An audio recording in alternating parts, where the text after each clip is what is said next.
Tonight, time is running out in Act 1 as two teams face being written out of our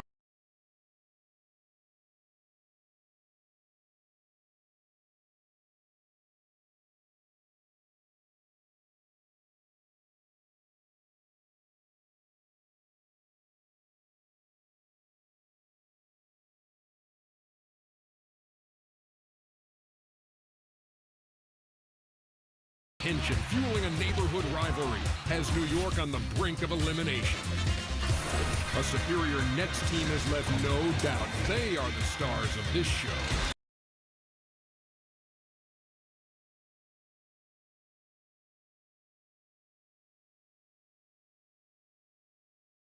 Have been hunted by the Spurs all series long. Down 3-0. Are they ferocious enough to fight off the world champions? Or will San Antonio sweep them into hibernation?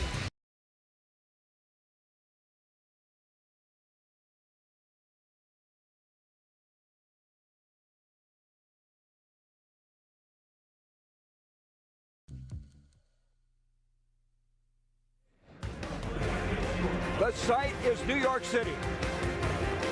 The place, historic Madison Square Garden. It's win or go home for their home team, the Knicks, down 3-0. And if the Knicks don't win tonight, their ship will have sailed. Inside now, one of the meccas of basketball, Madison Square Garden. It's game 4. The Knicks' pride on the line in this Cross River rivalry. Earlier today, the Indiana Pacers closed out the Boston Celtics. Hi, everybody. I'm Gary Bender. It is win or go home for the Knicks. After lopsided games 1 and 2, the Knicks played their best game of the series, taking the Nets to the wire, but still losing. Now they're in a desperate situation, trying to avoid the sweep. With me is Rex Chapman, along with the coach, John Thompson. John, explain to me how the Knicks are down 0-3. Well, there are a lot of reasons why they're down 0-3. One of them, the inside game's non-existent, particularly on the ball side. The other one, there's no transition game that they have right now because they are not able to get out and get the easy baskets they need. But now, the most significant part is the outside game. When you look at the outside game, Stephon Marbury is usually the only threat. Right there, he's missing a shot. Right here, we see the Knicks also missing an outside shot, which triggers the fast break of the net. One of the major problems in this is because the Nets do not respect the outside shooting. Look at the 4 Nets players that are in the lane anytime Stephon Marbury takes a shot, so that negates his being able to drive, and they're giving him the outside shot. John, is it too much pressure on Marbury? Well, I don't know if it's too much pressure, Gary, but there is a lot of pressure because he needs some help. Houston, don't forget, is on the bench. Thomas is on the bench. The other players are good, but they all are very similar. Well, Rex, we've documented the Knicks. How are the Nets up 3-0? Well, Gary, it has been a lopsided series for these New Jersey Nets thus far. And in each game, it's been a different story. In game 1, it was the fast break of the New Jersey Nets. And how fast do you want it with Jason Kidd? Just unbelievable in the open court. The Nets are averaging 22 points a game off their fast break. In game 2, it was the half-court game. They still executed their offense even though the Knicks were able to slow them down somewhat. And in game 3, my favorite Martin, Kenyon Martin, has just been silly in this series. The guy's averaging 19 points, 14 rebounds a game. And Gary, these New Jersey Nets are a classy bunch of thoroughbreds and look like they're ready to make a run deep into this playoff. And here are the leaders of the series. Jefferson and Marbury leading their teams in scoring. Martin and Thomas are rebounding. And standing by will be that Detroit series with Milwaukee. And the Knicks lose tonight. They'll be hooking up with them. The Pistons leading right now 2-1.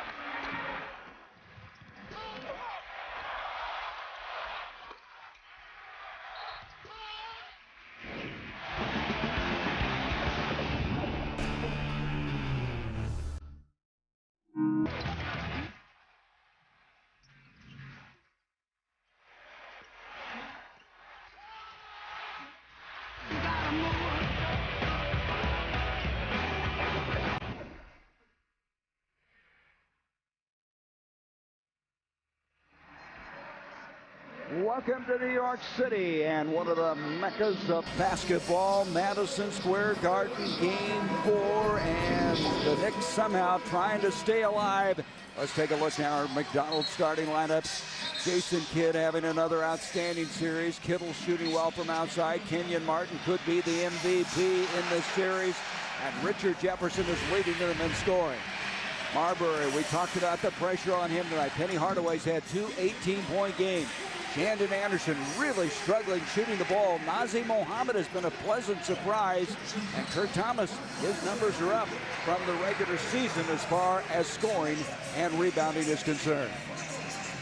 Let's go over to Craig Sager. Craig?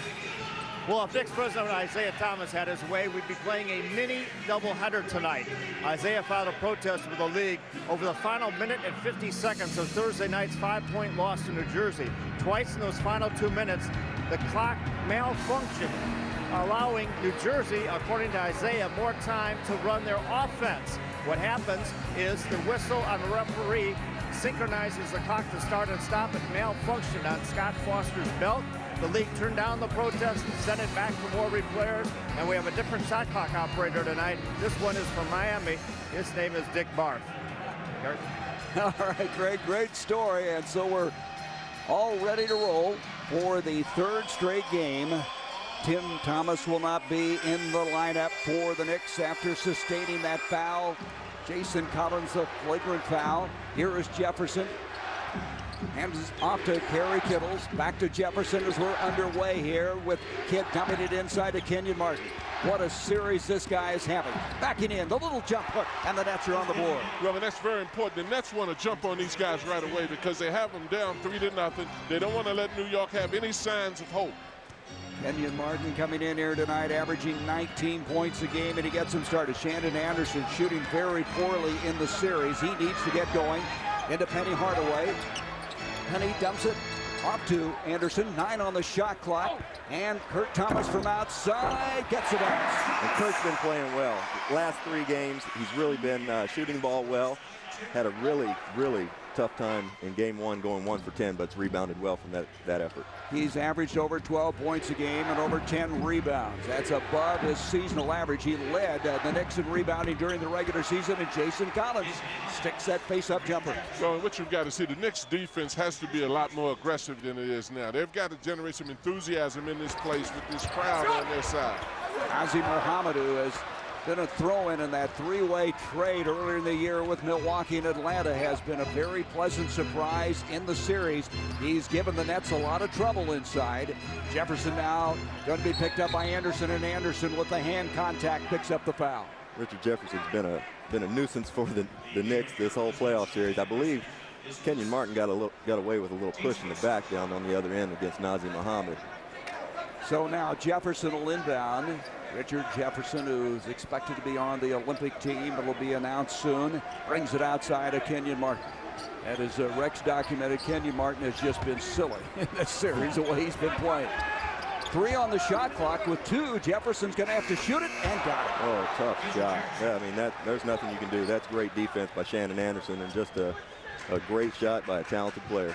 Now they come after Marbury. They will attack him. They will trap him a lot tonight. Shandon Anderson goes in, trying to establish himself. Can't do it. And the other way comes Jefferson. This may be the best running team of all of basketball. Kittles misses, and we're going to have a pushing foul on Kurt Thomas inside. Yeah, well, Richard Jefferson has a short clock here. His teammates alert him, and then nothing more you can do if you're Shandon Anderson. That's just a great shot. They're going to call that foul on Nazr Mohammed, John. Excuse me. Jefferson's such a hard guard. You know, he's a guy that's big enough to go over top of you, fast enough and strong enough to go by most forwards. He's a tough cover coach, and he's getting better and better. As Kenyon misses the short jump shot, he's just getting better and better. He's working on his deficiencies, putting the ball on the floor a little better each and every year, really. Good ball movement by the Knicks, and maybe that'll get Shandon going, as he is shooting so poorly in this series. Something like that can really help you when you're shooting 23% for the field. Well, it's good to see Shandon get one to go. He's really struggled in the series, and it's unfortunate that he's having to start. He's a great guy coming off the bench, and with Tim Thomas And Allen Houston out. He's really been thrust into action. Collins tries a jumper from outside. Kurt Thomas got a hand on it. Here comes Marbury. A lot of pressure on Stephon Marbury to carry this team offensively. Then Anderson left it short there. Kidd back the other way. This is Kittles. Kittles had 20 points in the first game, and he has been stroking it well. The Knicks are so afraid of the Nets break that when a shot is taken by the Knicks, no one on that team goes to the offensive boards. They run back. Well, you can understand why when they have been pouring in those fast break points. In the first game, they had 28. But what I don't understand is why they're not getting it into Nazir Mohammed after the game he had the other day. There is Kidd trying to come down with it. Steps out of bounds. It'll go back now to the Knicks.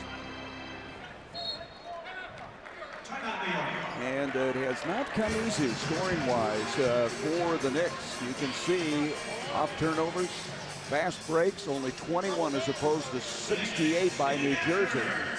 In particular, fast break baskets, they haven't been able to get any fast break baskets, and I think that's to Marbury's detriment because he's a good open floor player. They need to get out and run.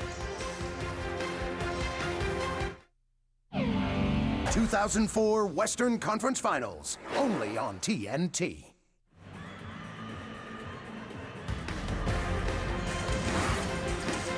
The 2004 NBA playoffs on TNT, brought to you by Verizon Wireless. Sign up for America's Choice Family Share Plan. Verizon Wireless, we never stop working for you. By Van Helsing, on May 7th, adventure lives forever. By Adidas, impossible is nothing. And by McDonald's, I'm loving it. Hey guys, let's take a look at our Gatorade X Factor of the game. You were mentioning Nazir Mohammed in this game. And this is an example. You say take a look at him. The Knicks need to take a look at him because Mohammed, the last game, Rex, was the one that gave them the impetus they got ahead with. Without a doubt, they went into Nazir early and often, and what Nazir was doing, he wasn't waiting for New Jersey to get their defense set. He was turning and going quick. He was very effective, and he just tore up Jason Collins last game. And really, if you go back to the last game, the Nets made their run when Nazir got in foul trouble and went to the bench. They definitely have to at least give him touches early in this ball game. The Knicks do. 4 Nets have scored, all but Jason Kidd, but Jason Kidd, to no surprise, already has 2 assists in the ball game. Penny Hardaway had 2 18-point games thus far, as he has stepped up into the starting role and done it well. Moves in, and that was a big veteran move. Just couldn't get the ball to drop. Bad luck there. Good move, just couldn't finish. Jefferson into Kidd. Kidd with the floater, not able to get it, and a big rebound by Mohammed, keeping it alive, and Kurt Thomas able to come up with it. And you know, Coach, as much as I think the Knicks need to go into Nazir, as Steph makes a nice entry there, nice pass, great pass. And Kurt Thomas going to be fouled by Richard Jefferson. But as much as they need to do that and going into Nazir Mohammed, don't you think on the other end, what New Jersey's getting right now is just too easy? They need to knock somebody down, make it a little bit tougher for New Jersey in the half court. And you're absolutely correct. And one of the reasons that's happening is the Knicks are slower foot in transition. And they're a bad shooting team. Once you start missing those baskets, the Nets are off to the races and gone. And the Knicks, if you look at the foot speed that they have out there, very few of those guys are faster foot, and the Nets are just the opposite, extremely quick. Thomas makes it 8-4 in favor of the Nets. NBA in Espanol, a live TNT NBA playoff Spanish language feed is now available via SAP. Jason Collins picked up now by Mohammed. They dump it into Kenyon Martin. What a series this guy's having. Went to his first All-Star game and he traveled. But Kenyon with a little shuffle. But New York did a little bit better job that time. They're making a commitment to get back. The Nets have not had any fast break baskets this game so far, but once they get back, they've got to make a commitment to be tough defenders. Marbury from outside. Kittles comes on and he tacks the basket, gets it to go. That's what Stephon Marbury needs to do. That's how I'd like to see him start out every game. Penny Hardaway almost coming up with a steal, as that's the first 2 points for Marbury. The Nets up by 1. The ball gets away. Nazir Mohammed saves it into Marbury. They got away from Jefferson. Stephon Marbury averaging 18 points in this series. Hardaway goes baseline. Beautiful feed inside to Shandon Anderson. That's what Penny Hardaway does. That's why he's so valuable. And again, I'd like for Penny to be able to come off the bench. Penny's playing 40 minutes a game.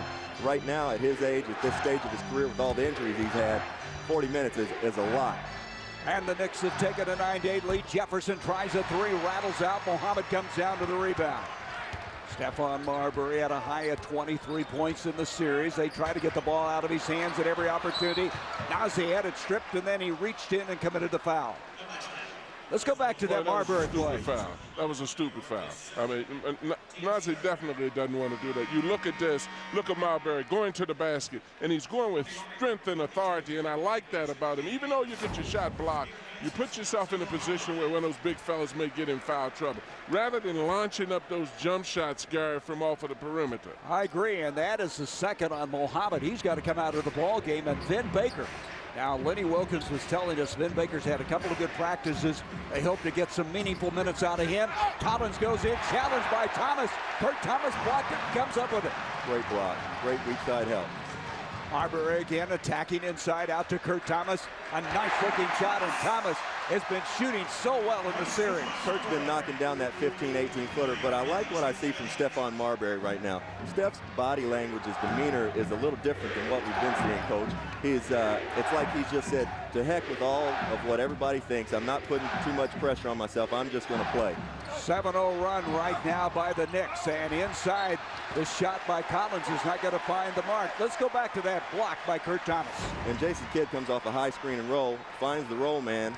Kurt Thomas alert on the weak side, and that's something they haven't been getting in the 3 previous games. I tell you, New Jersey has missed 7 of the last 8 shots. The Knicks trying to make some inroads as the miss by Marbury. Kittles brings it down. They are getting back on defense, and it's the team that has 68 fast break points in the first 3 games of the series. It's very significant that the Knicks do get back in defense because the Nets score in spurts. Here's Kenyon Martin off balance. He got it. The foul on Kurt Thomas. How tough a shot was that? I don't know that there's anything Kurt could have done. He knows Kenyon Martin wants to get back over his right shoulder. He's a right-handed player that prefers to go left. Going left, he's very difficult to guard, but with that elevation, Kurt was right there. Good offense, good defense. Ken Bauer made the call. He, along with Bernie Fryer and Blaine Reichel, the 3 officials. Martin at the free throw line. Not a real good free throw shooter.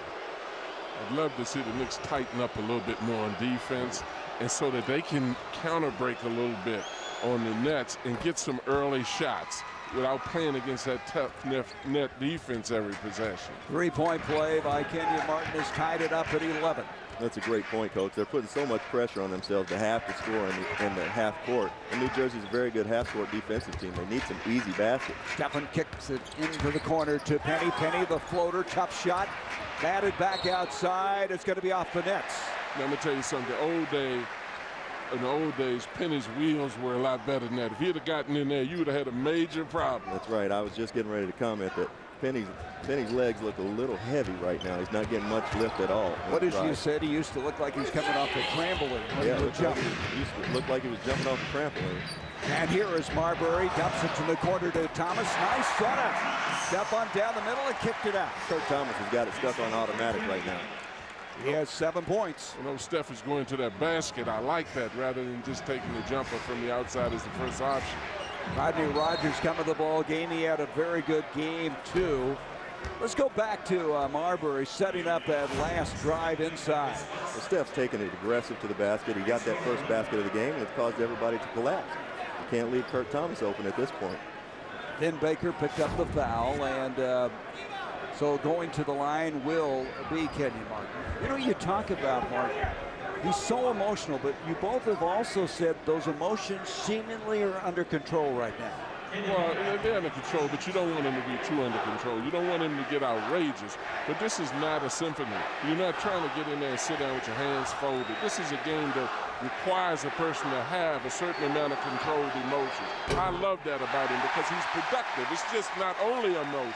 Well, he's got that controlled aggression, Coach.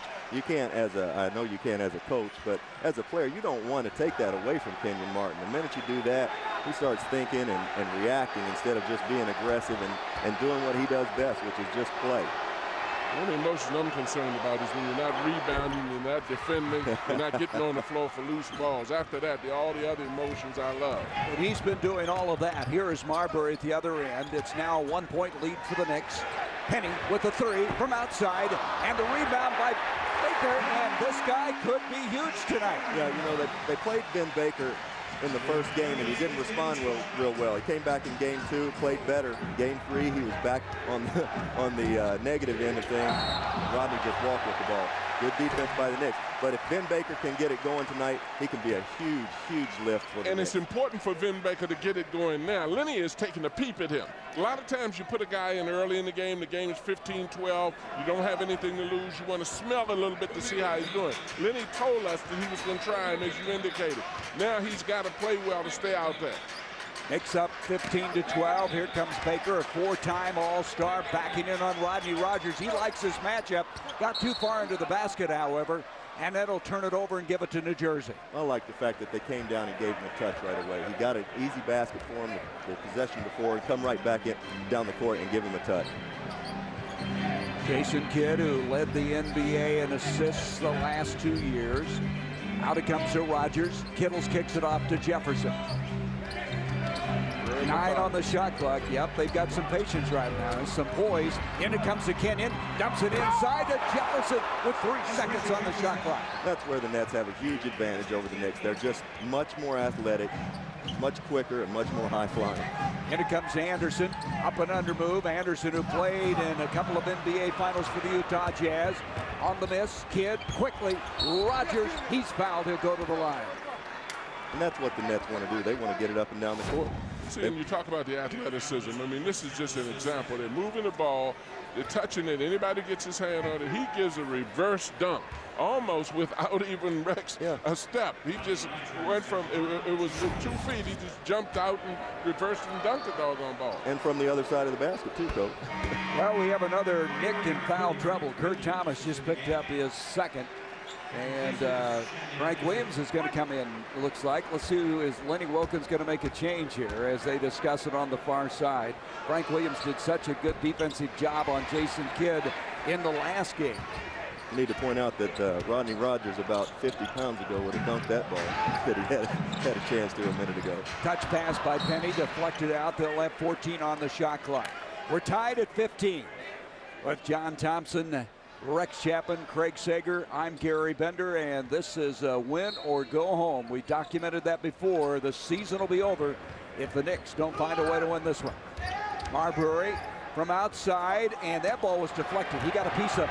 I don't know. Yeah, he looked like he got a piece of it. That's a tough shot, a bad shot. And Kidd the other way makes him pay. And when you take a shot like that, you can just expect New Jersey to run it down your throat and get an easy basket. You can get that shot anytime. That's the point. I mean, if you're patient enough, get your penetration, cause them to help, get somebody an easy shot, or you get to the basket.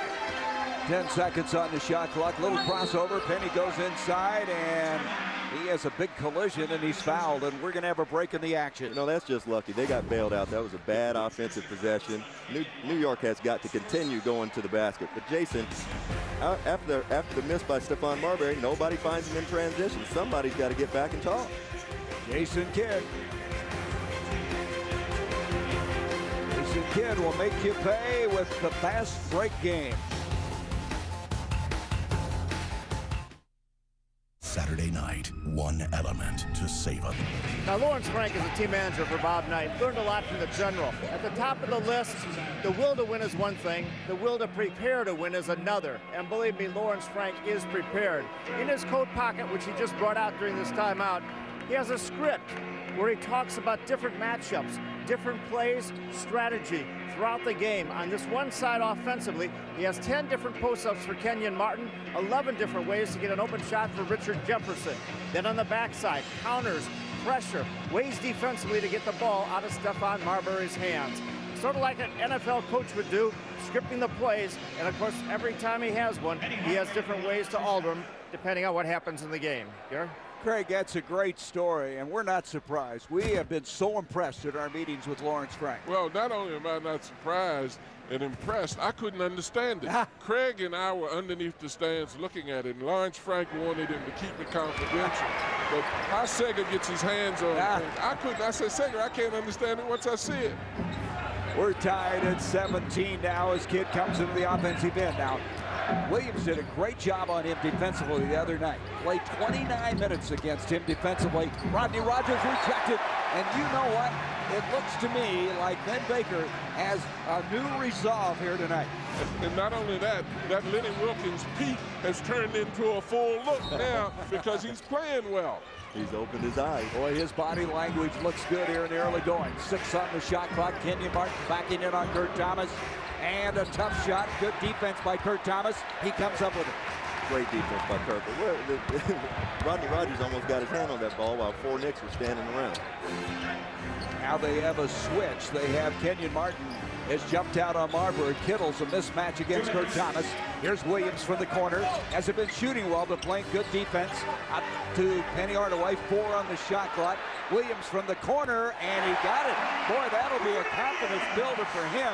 For a guy that has not shot the ball well, 2 of 13 from the field. And Coach, I like Frank Williams. We talked about that the other day. He's got a lot of toughness about him. He really competes. And I think Lenny Wilkins really saw something he liked the other day. Absolutely. I agree with you 100%, Brad. And Jason Kidd has knotted it up at 19 with a minute 29 to go in the first quarter. And there's Jason Kidd, and I believe that guy's got a lot of toughness also. And the whole way back down the floor, he was staring at Frank Williams. Marbury fouled away. Kittle's in his face. Rebound by Baker. He goes back up and just snatched out of the air by Kmart. Good move. That was lovely. Remember how he took the ball away from Penny Hardaway in the last game, and this is another one of those outstanding power moves. That ball deflected, saved by Kenyon Martin, 10 on the shot clock. Well, I tell you, Kenyon Martin is something special. He clears and hits. You know, as much basketball as we watch and as we've been around over the years, Kenyon Martin does things on the basketball court that really open your eyes that you really haven't seen before. You have to do what he just did. With 2 hands, he caught that ball. Got a foul now. Richard Jefferson reaching in, committing the foul. Let's go back to that play by Kenyon Martin, guys. Let's see it again. I mean, this is just silly. Offensive rebound. Ben Baker goes up like he's supposed to, and that's more than smothered chicken right there. Then he comes down the other end. They leave him open, show no respect for him. He just drops it in. Yeah. Well, he's a strong candidate for MVP as Williams now will inbound. 42 seconds left here in the first quarter. Penny Hardaway clears off of a screen. Rebound is cleared by Rodney Rogers. Kenyon Martin already has 8 points and 5 rebounds. Kurt Thomas 7 points and 4 rebounds for the Knicks. Rodney with a 3 from outside. And the rebound by Kittles, and he goes over the end line. It'll be Knicks ball. Rodney's really struggling right now. Struggling very much so with his stroke. He really shot the ball well in the first game, but since then he's been struggling. But you know, he goes through stages of that where he'll shoot it well, then he'll lose his confidence, and right now, as you mentioned, struggling for the field. Here's Williams out of Illinois, being guarded by Armstrong, then Baker, followed by Thomas, Hardaway, and they stay after it. And you have not seen very many baskets like that by the Knicks in this series. No, but they're going to have to get some of those if they're going to stay in this series. 9:21, 1 second left in the quarter as Kidd goes down the middle, and the New York Knicks, facing elimination, are hanging tough. We had 6 ties and 4 lead changes in this first quarter of play from historic Madison Square Garden as the Knicks tried somehow to avoid a sweep.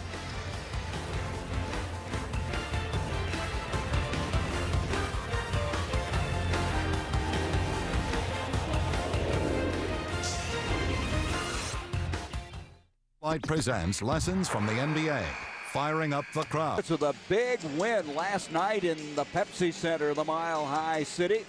And, you know, this Grizzlies team with the Coach of the Year, Hubie Brown, you know that they want to somehow find a way to beat the Spurs, who are really playing championship defense. Well, they are. The Spurs are a terrific defensive team. They've showed it throughout the course of the year. Been the team to beat the last couple years. And Memphis has a good chance, though, I think, to sneak one out of there tonight. Williams comes into the offensive end. We played 1 quarter. We're deadlocked at 21. Lawrence Frank up screaming at his team defensively. In it goes now to Baker. Changed the shot, and he's fouled. And I tell you, this guy has come in here playing very well. We've had some outstanding blocks in this game early. Well, as you see here, Ben Baker just erased one, and Kenyon Martin with one of the silliest blocks I've ever seen. But, you know, I think, did we get a technical right there? Yes, Lawrence Frank. He was screaming earlier, and he got the tee, and he and Ken Mauer are staring at each other right now.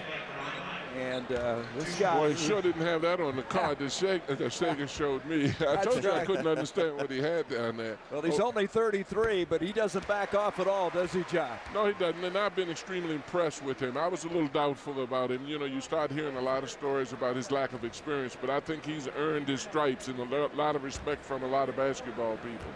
Not that he had to, but he certainly did. Well, he started out taking over as head coach, won his first 13 games in the regular season. He's undefeated thus far in playoff competition. And now it's 24-21 Knicks. Aaron Williams has come in. He's played well in the series. Yes, he has. Ben Baker makes this New York Knicks team a completely different team. When he plays like this, they've got a legitimate chance. And they're going to call a foul on him as he tried to position himself against Aaron Williams. He gives him some length inside. Well, yeah, and he's fighting. He's just battling in here. I like it. I like Ben Baker fighting because he has a tendency sometimes to sit back and kind of let the game come to him. He's really initiating and being the aggressor right now. Well, Lawrence Frank feels good about it because he gives himself credit for that call. Yeah, that's right. Coaching position, you always say I'm arguing for the Knicks call. Baker just picked up his second foul. Kittles for the baseline, and he's got the nice touch. Very poor communication with the rookie Mike Sweetney, who checked into the game, and Shannon Anderson there. They both stepped out on Rodney Rogers and left Carey for a wide open jump shot. Well, Sweetney has really earned some playing time. He's looked very good. He's a space eater inside, the rookie out of Georgetown. Baker goes inside, and this is a guy we used to see early in his career. Well, you got to give Lenny Wilkins credit. He said that he wanted to take a look at him real early in the ball game. And here's a perfect example of a guy taking advantage of opportunity. Guys cry about not playing, but when they get in their game, they don't do something. And this guy is playing now. This is helpful. And New Jersey is moving the ball around real well. And poor communication right there by the Knicks. Carey gets a wide open jump shot. But that's a great point that you make, Coach. And Ben Baker, he gives this Knicks team a completely different look due to his length and his athleticism. It's something they don't have very much of. Kenyon Martin's checked back into the game, and from the corner, the shot is up and good by Brandon Armstrong, a third-year man from Pepperdine. Kind of interesting that Coach Frank's put him in early in this ball game. He hasn't played that much in the series. He got a shot up in less than 2 seconds after he checked in the game. I love it. Knicks by one. He's right down your alley, right? And it comes to Baker again. Baker right now, they don't have an answer for him as Aaron Williams commits a foul. You know, Lenny Wilkins has said to us when we had our meeting with him today that he was concerned about Vinny putting the ball on the floor because of the team concept of the defense of the Nets. He's getting away with it now because they're clearing out the floor, and then he's just too quick for the guy that's guarding him in there. We can't forget, Vin Baker used to be Vin Baker, the slam dunk maker, and he was nicknamed that for a reason. But if there was one aspect of Vin Baker's game that I would say epitomized his game, was that he is acting. See, and that's what Lenny was talking about. You know, you put the ball on the floor, you're in a position where they're coming back, but he got out of it that time because of the foul that was committed. The good thing the Knicks are doing, when they hit him, they're sending the other two cutters out of there to give him room to put the ball on the floor. That foul is on Lucius Harris. Jason Collins has come back in. Back into the ball game is Stephon Marbury. We have 10 minutes to go in this first half. Out it comes to Baker. Baker inside, feeds the big rookie. Sweetney can't get it to go. Bodies everywhere, and the Nets come up with it. You don't mind not getting that to go if you drop 3 guys in the effort to go into the hole. Right, and what great hands Mike Sweetney's got. And they love it. I mean, he didn't play much early in the year. He's on the injured list for 3 different stints. But now Lenny Wilkins is getting him some playing time. Rodney Rogers hit it.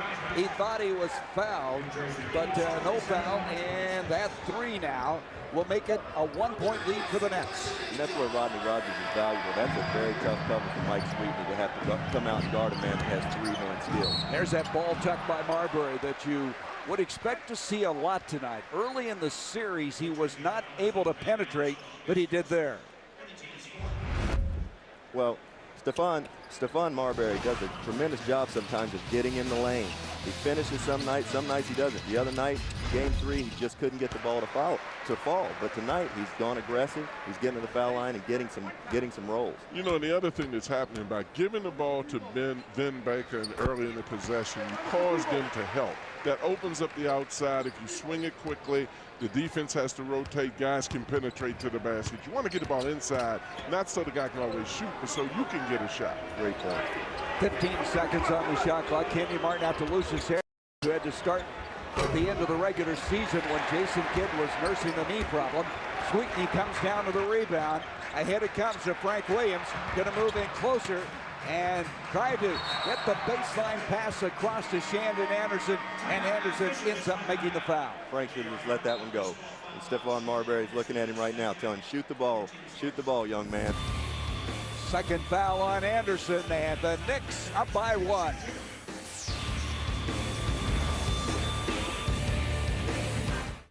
Saturday night, one element to... Everybody knows how physical the NBA is, but unless you're out there like you are, they really don't know. What's it like to go against Kenyon Martin in a whole series? It's tough.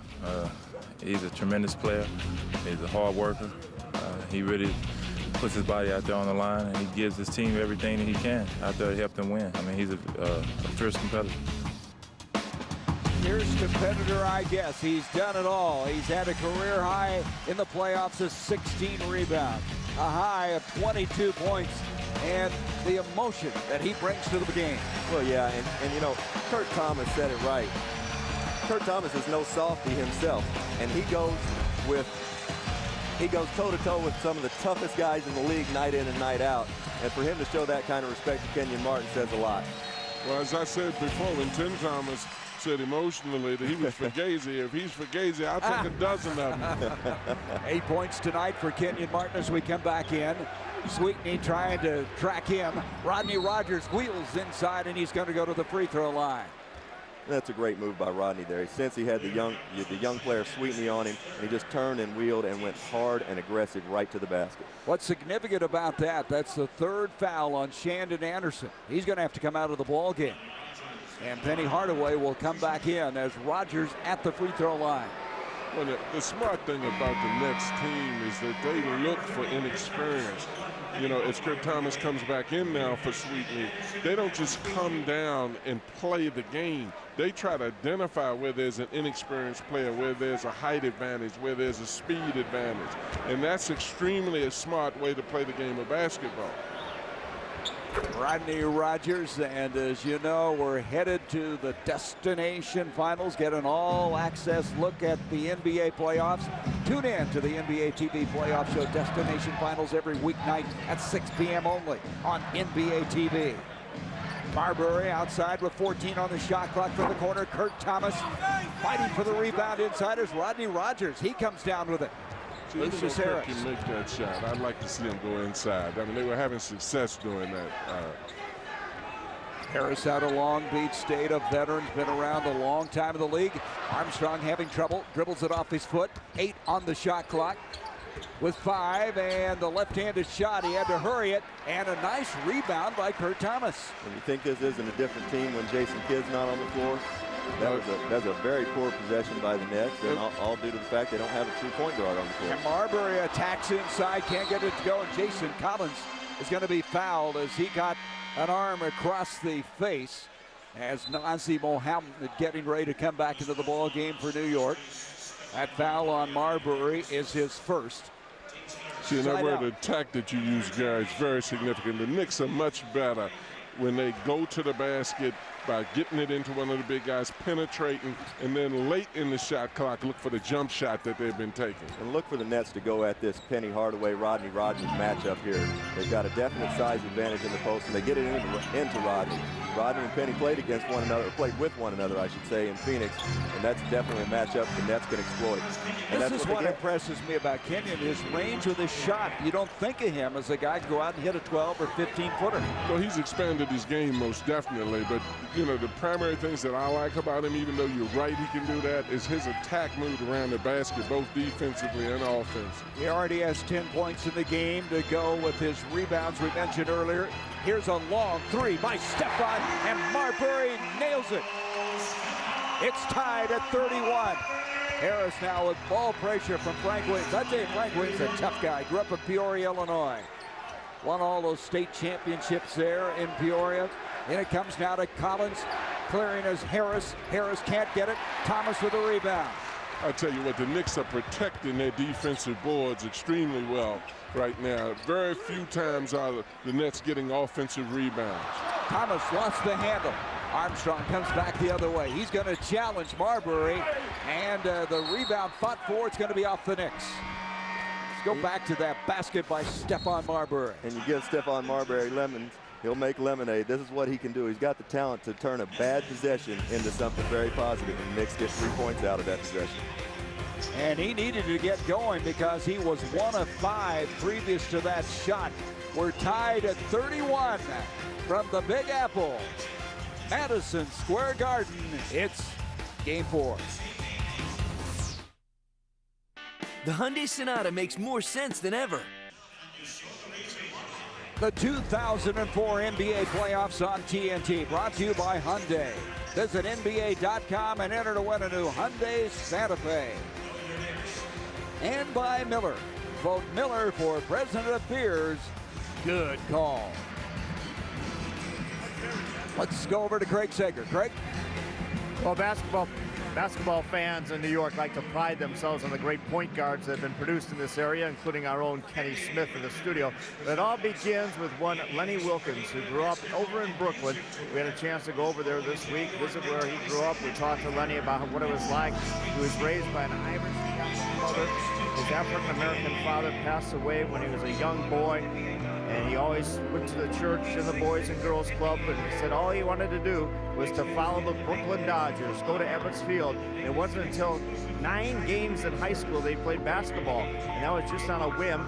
He grew up at that one place in Brooklyn.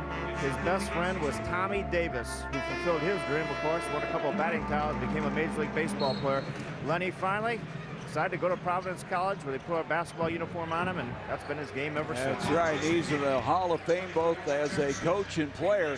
He wanted to be Carl Furillo. Now, that'll date me a little bit, but that was the guy who played right field for the old Brooklyn Dodgers in Ebbets Field. And that was who he thought he would be sometime. The shot missing by Harris. When I went to visit Providence College, Lenny was one of my hosts. He carried me around. And so he must have done a good job recruiting you, John. Very good job. He's a class guy. Williams dumps it off now to Kurt Thomas. That was a nice creative play by Frank Williams. That pass was not to Kurt Thomas. That was look what I found by Kurt Thomas, but a nice idea by Frank Williams nonetheless. Knicks up by 2, 33-31. 6 minutes to go here in this first half of Game 4. Jefferson, he does not like to dribble the ball all that much. Off it comes down to Kenyon Martin. He flies and hits. Oh, man. That is just crazy. That's a runner. That's a runner from 10, 12 feet, and that's something that Kenyon Martin could not have done. He went right on that play and preferred to go left, much more so. He has 12 of the 33 points for the New Jersey Nets. Here's Marbury. Nice move inside. Left it short. Tipped over by Nazi Mohammed, and it's going to be. Well, the thing you like about what's going on now, you see Kenyon Martin, first of all, going to the basket. He's expanded his game. We saw him shoot the outside jump shot. Now that's a running hook. When he came in the leg, he put most of his emphasis on his jumping ability around the basket. And he's really, really, really becoming a better player. Knicks basketball, Marbury to Penny. They dump it inside now. Nazi Mohammed, Marbury with another 3. Rattles out, and Jefferson with the rebound. Not bad. The defense had to come to help on Mohammed, and as a result, Stephon had an open, easy shot. Rising star in the league, Jefferson gets it off to Kenyon Martin. Kid being guarded now by Frank Williams. I tell you, Williams really gets physical with it. Jefferson inside, Jason Collins, and the turnover. Marbury coming out with the ball. Frank Williams with Kenyon jumping out. Kenyon just shakes his head, says, don't you think about it. And now he goes into the paint with the ball. 12 on the shot clock. That'll be a kicking violation. And the Knicks will inbound. Did you see Kenyon there? And Kenyon's letting Frank Williams know, he's not a chump out there defensively. He can guard. I believe Kenyon can guard any man on the floor. That's one guy I would not challenge if I were out there playing. I'll tell you right now. Williams outside, 13 on the shot clock. Frank goes baseline, hung up, gets it out to Marbury. Stephon, back to Frank. Frank with a 3 from the corner. Well, that was beautiful by Marbury. Penetrate, pulled the defense to him, and kicked it out to Williams for an easy shot. The Knicks are attacking a lot more, causing the defense to react, and then they're reacting to the defense's reaction. Well, and what you're seeing is Williams was playing well defensively, but contributing on the offensive end. He just picked up his first foul of the ball game. I tell you what you really like, too, is New Jersey has only 4 fast break baskets, so the Knicks are really getting out doing some damage. An alert play by Thomas, but Kenyon Martin got a piece of it, but he also got a piece of Kurt Thomas. Well, you have to really go up and finish because the Nets will come after you. Well, when Kurt Thomas ran through that pass at midcourt, I didn't think there was one chance in a million Kenyon Martin wasn't going to time this and go up after it. And Kurt made a mistake of trying to go up there off 2 feet, gathering himself and trying to dump one home. He should have just laid the ball on the basket. But how many players, when you've seen Rex, give up on the play? That's the thing that makes Kenyon Martin so special. All the talk and emotions are fine, but that's sheer effort. You see, Kurt really may have hurt his hand. He's trying to gather himself as he goes to the free throw line. The foul on Kenyon Martin, his second. And Thomas, who is a good free throw shooter during the regular season, shot 84%. It looked to me like Kurt may have smacked his hand on the backboard just as he got that ball deflected out of his hands. You have to give the Knicks a lot of credit. Anytime a team is down 0-3 in the early stages of a game, they have a tendency to give up. But the Knicks are staying in this game and competing, and I respect that about them. And the biggest lead of the ball game now enjoyed by the Knicks. The ball deflected out. We have 4:07 to go here in the first half. Game 4, and right now the Knicks, they are backed up. They must win tonight or their season is over. Well, one thing we're seeing tonight, Coach, much more so than in games 1 through 3, is the Knicks' weak side defense is much more alert. The play that just happened the time before when Nazr Muhammad so alertly tapped the ball out of bounds, that wasn't there in the first 3 games, and it's there tonight. Well, you're absolutely correct. And if you look, also New Jersey Nets don't have any second chance baskets, and the Knicks had at least 6 earlier in the game. I mean, they're playing much more aggressively, as you indicated, Rex, with the little things, the help defense, covering their defensive boards, getting second chance baskets. These are the things that the Knicks were standing around and doing, and you have to respect it because of the fact that they could have mailed it in today, say we're down 0-3, we're not going to win this thing. Jefferson leading them in the regular season in scoring, also in the playoffs, been very quiet here tonight. 4 points in the game, the Knicks up 38-33. Williams brings it out to Hardaway. I tell you, Lenny Wilkins has really made some good substitutions this game. One of them is Williams, and there's a moving screen on Penny Hardaway pushing off, and that will be his first foul. They called that on Penny? Yeah. Is that right? I don't know. I thought Richard got away with a little flop there. But Lenny has done a great job. You're absolutely correct. The thing the Knicks have to be careful of, though, this New Jersey team is explosive and they score in spurts. The Knicks have a tendency to go to sleep on you, particularly in transition. And Frank Williams is making a mistake right here. He picked up 2 cheap fouls on Jason Kidd in the post.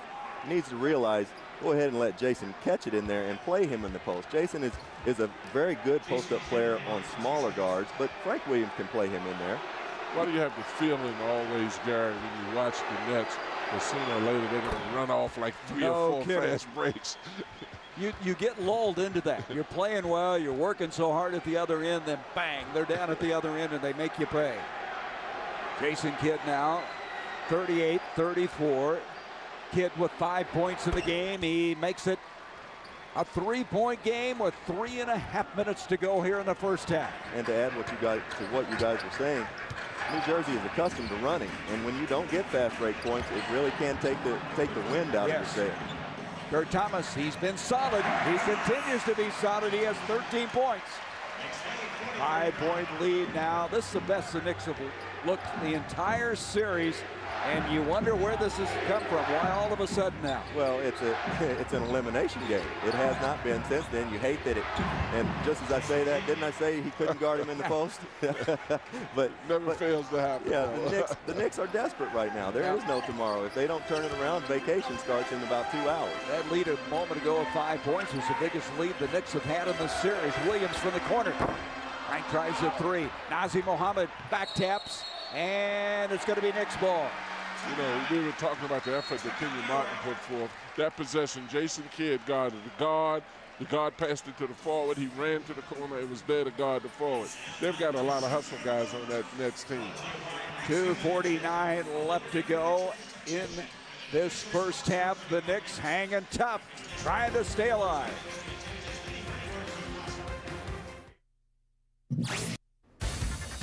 Ernie Johnson in Atlanta with a Southwest game break. Tim Duncan averaging 24 points and 11 rebounds in the series, celebrating his 28th birthday today and hoping to celebrate with a sweep of QB Brown's Memphis Grizzlies. It's game 2 of our doubleheader, and it comes your way a bit later. We'll see you at halftime. Becca Gary.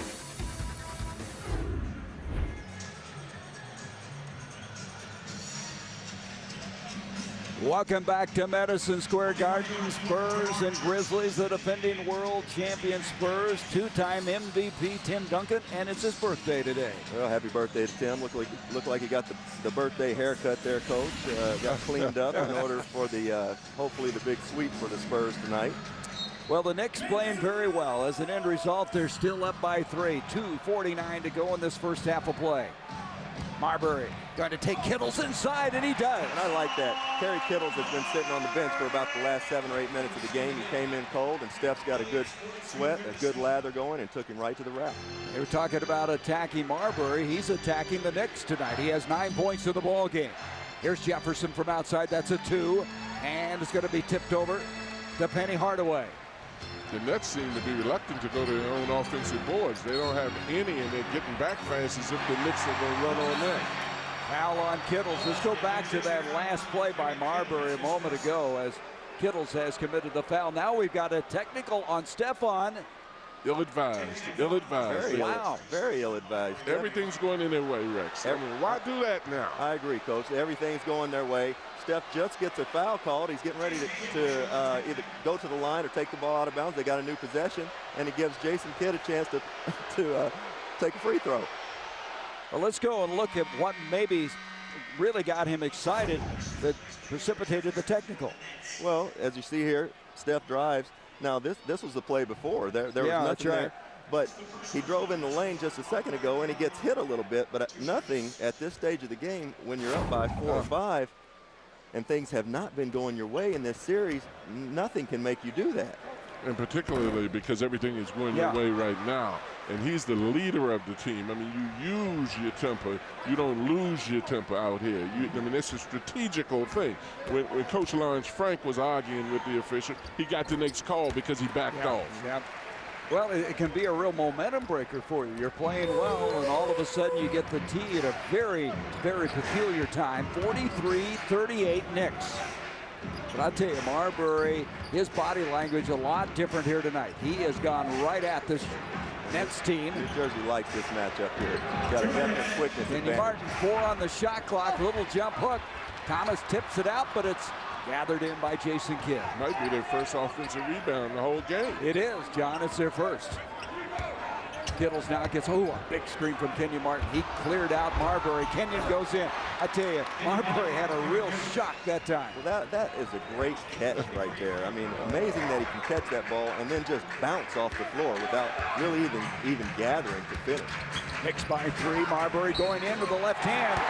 And Stephon has decided, I'm going to take it at you. I'm going to get into the paint and take it deep. But also he's decided that that's how you answer the team. You don't get yourself so excited that you lose control. I love the way he's playing now. Rather than fussing his teammates, he's picking his spots and going to the basket. And here you got a great screen by Kenyon Martin, a nice find, and not an easy catch by Kenyon Martin there. Great catch, great finish. Marbury now with 12 points to the ball game. A chance now to add to that, and can't get it to go. Knicks by 5. A minute 26 to go here in the first half. And they've got to keep their focus. The Knicks really have to keep their focus. Kittles tries it too, and he nails it. That's too easy. DeMar Johnson's just checked in the game. I don't want to pick on him, but he failed to block Jason Kidd out the possession before, and just a little too late getting out on the screen for an easy Kerry Kittles jump shot on that possession. Penny Wilkins giving DeMar Johnson some playing time. A guy who came back from that horrific car wreck in September 2002. Shot off balance by Penny. Here they come on the run. Kidd Kidd. Beautiful pass to Rodney. And as you said earlier, John, they can strike in a hurry. Got to be careful, boy, because I'm telling you something. The perfect storm will come from this team. They'll come out and hit 2 or 3 baskets and be back in this thing.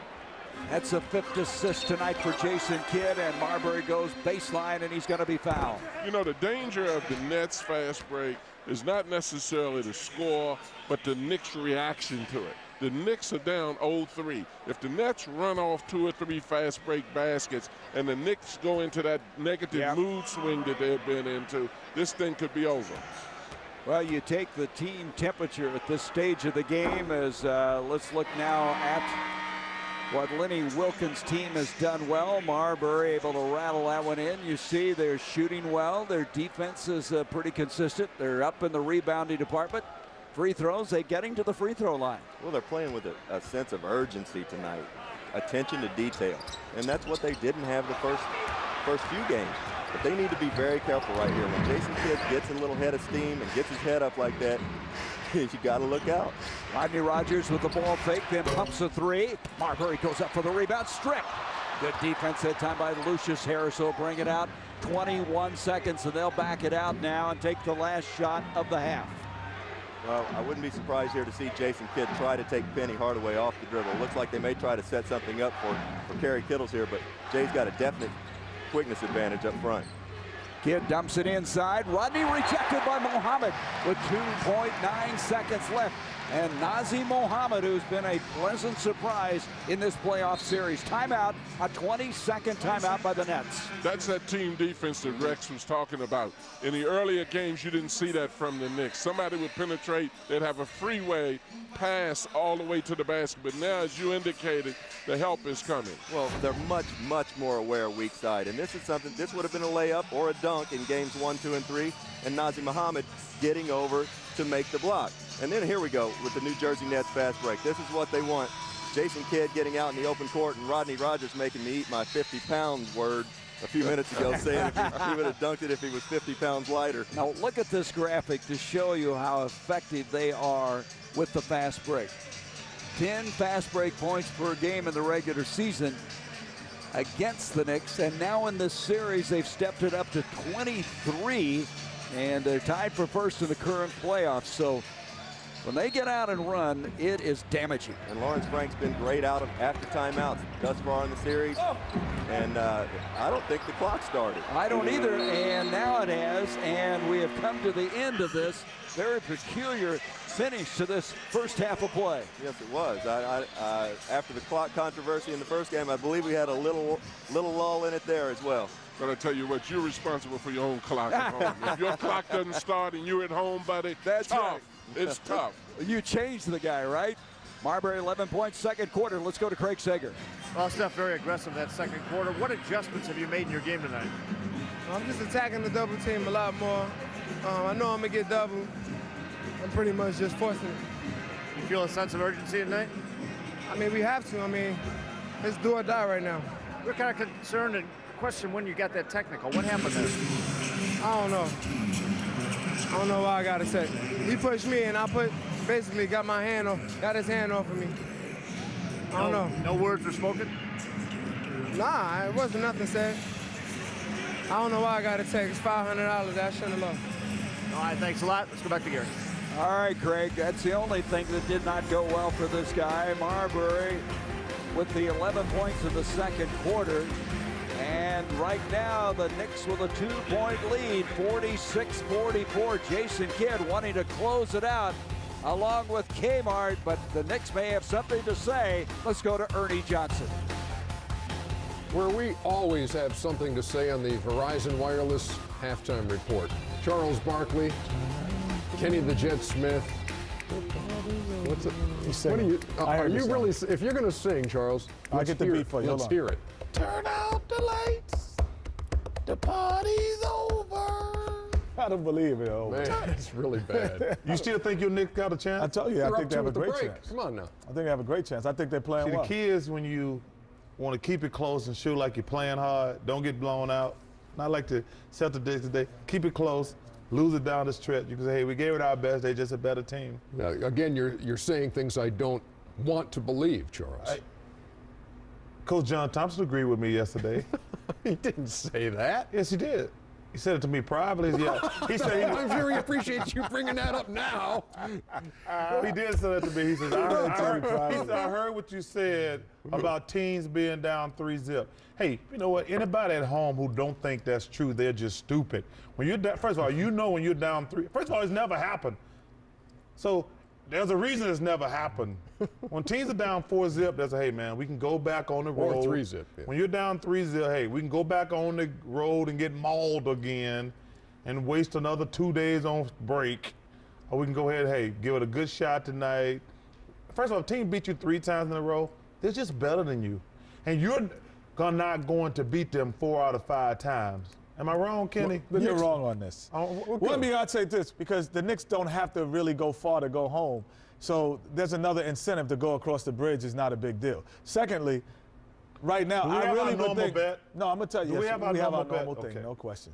But what I really believe is the Knicks have more to lose if they lose this game than just getting swept, because I think everyone has seen what Isaiah has done. He's come in and he's cleaned house, and I think these players, there's a certainty that they want to have that they want to be a Knick. They're about maybe 1 or 2 guys who may not want to be a Knick, but the rest of those guys, 10 guys on that roster, want to be there next year. So now this is an impressionable statement that you can make to Isaiah that we're going to come in and play hard. And the Knicks media that they get, the attention they get. The New York media is the most overrated media in sports. They're more overrated than Philadelphia. But let me just say this about Isaiah Thomas, who I think he made all the changes he could. But I think he has to be disappointed, not in just this series. They never came together. They had like a 2-month period after he made all those trades, and they still stuck. They were actually coming backwards instead of going forward. They never got better. They never got chemistry. I agree with that, though. I do agree with that. Now, the New York media is overrated. I don't agree with that. They are. They're good. Hey, just because they think they're bad, that don't mean they're bad. Now, here we are, a little over a week into the playoffs. When we talk basketball philosophy, I didn't think it could get much deeper than when Kenny talked about eating soup with a fork. You got to be hungry. Okay? Until last night, when Dallas beat Sacramento in Game 3 to make that 2-1. And after the game, Don Nelson was asked, was it the stuff that Dallas was doing well or the things that Sacramento was doing poorly that made the difference? And he came up with this. It's hard to say sometimes, you know, like which comes first, or like the thermos, you know. I mean, how do it know, the thermos? You put hot in it, it stays hot. You put cold in it, it stays cold. How do it know? Oh, no. I got it. No, I got that, Ernie. I got that. We got that, Ernie. Yeah, I know. You got mine, too. You just didn't want to get it. No, I think that was stupid what you said. Okay. I understood that, Ernie. Yeah, I know. But kind of a strange analogy. First of all, that was actually make you think philosophically. That what he said was just stupid. Here's something else that'll make you think. Because you're never hungry. There you go. That's why you can never figure it out without. Get the Coach Nelson Minnelli lunchbox set. But I know why the thermos keeps stuff hot and cold, though. I do know that. Yeah. Hey, Jed, I got a question. What's that? Do you think Charles singing earlier was anything like this time he sang?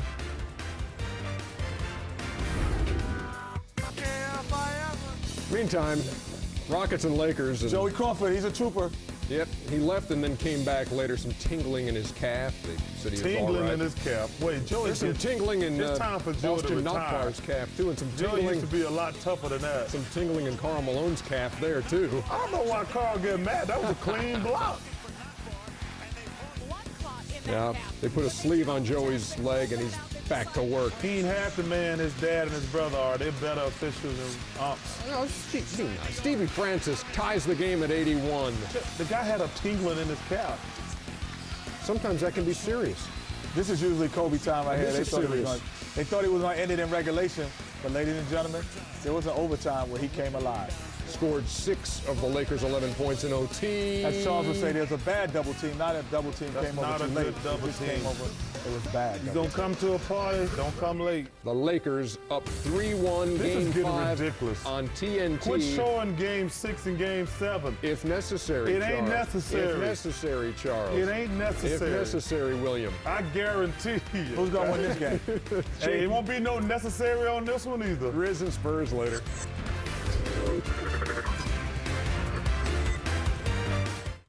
Coming this July, Julian. Our Jeep game summary. The field goal shooting is pretty close. Fast break points surprising the Nets do not have more, guys, with only 6. Well, the New York Knicks have gotten a lot of help. Stephon Marbury's gotten a lot of help, Coach. Shannon Anderson's given them big minutes in the first half. Ben Baker was huge. Frank Williams gave him big minutes. But I think it's more than anything, it's their attention to detail. Their attention to detail and weak side help defensively. Well, beside the guys that we've just seen, you have to give Lenny Wilkins a lot of credit because he inserted Ben Baker in the lineup for just a peep. After he took the peep, he took a big look at him because Ben Baker blocked shots, Ben Baker made baskets, Ben Baker set the tone of confidence for this Knicks team. Well, I agree with you. They are competing. Let's go over now to Craig Sager. Well, you know, it's not often we get to see time stand still, but once again, at the end of that first half, we had a malfunction with the clock. With 2.9 seconds left, the Nets had the ball out of bounds. After they throw it inbounds, the clock actually stops again temporarily at 2.2 seconds. Then they do not score, and the half runs out. During that halftime, Bernie Fryer, the lead official, tried to figure out what was wrong. He went up to Dick Barth, who's our official game clock operator tonight. Dick said, "It was my fault." He was trying to be too sensitive to the fact that a mix malfunctioned the other day. He had his hand accidentally on the button, but he showed very quick reflexes by restarting it in time. Bernie Fryer explained it to both coaches. His only comment was, "It's a good thing nobody scored. It didn't affect the game, but I told the clock operator and everybody else, you have to bear down."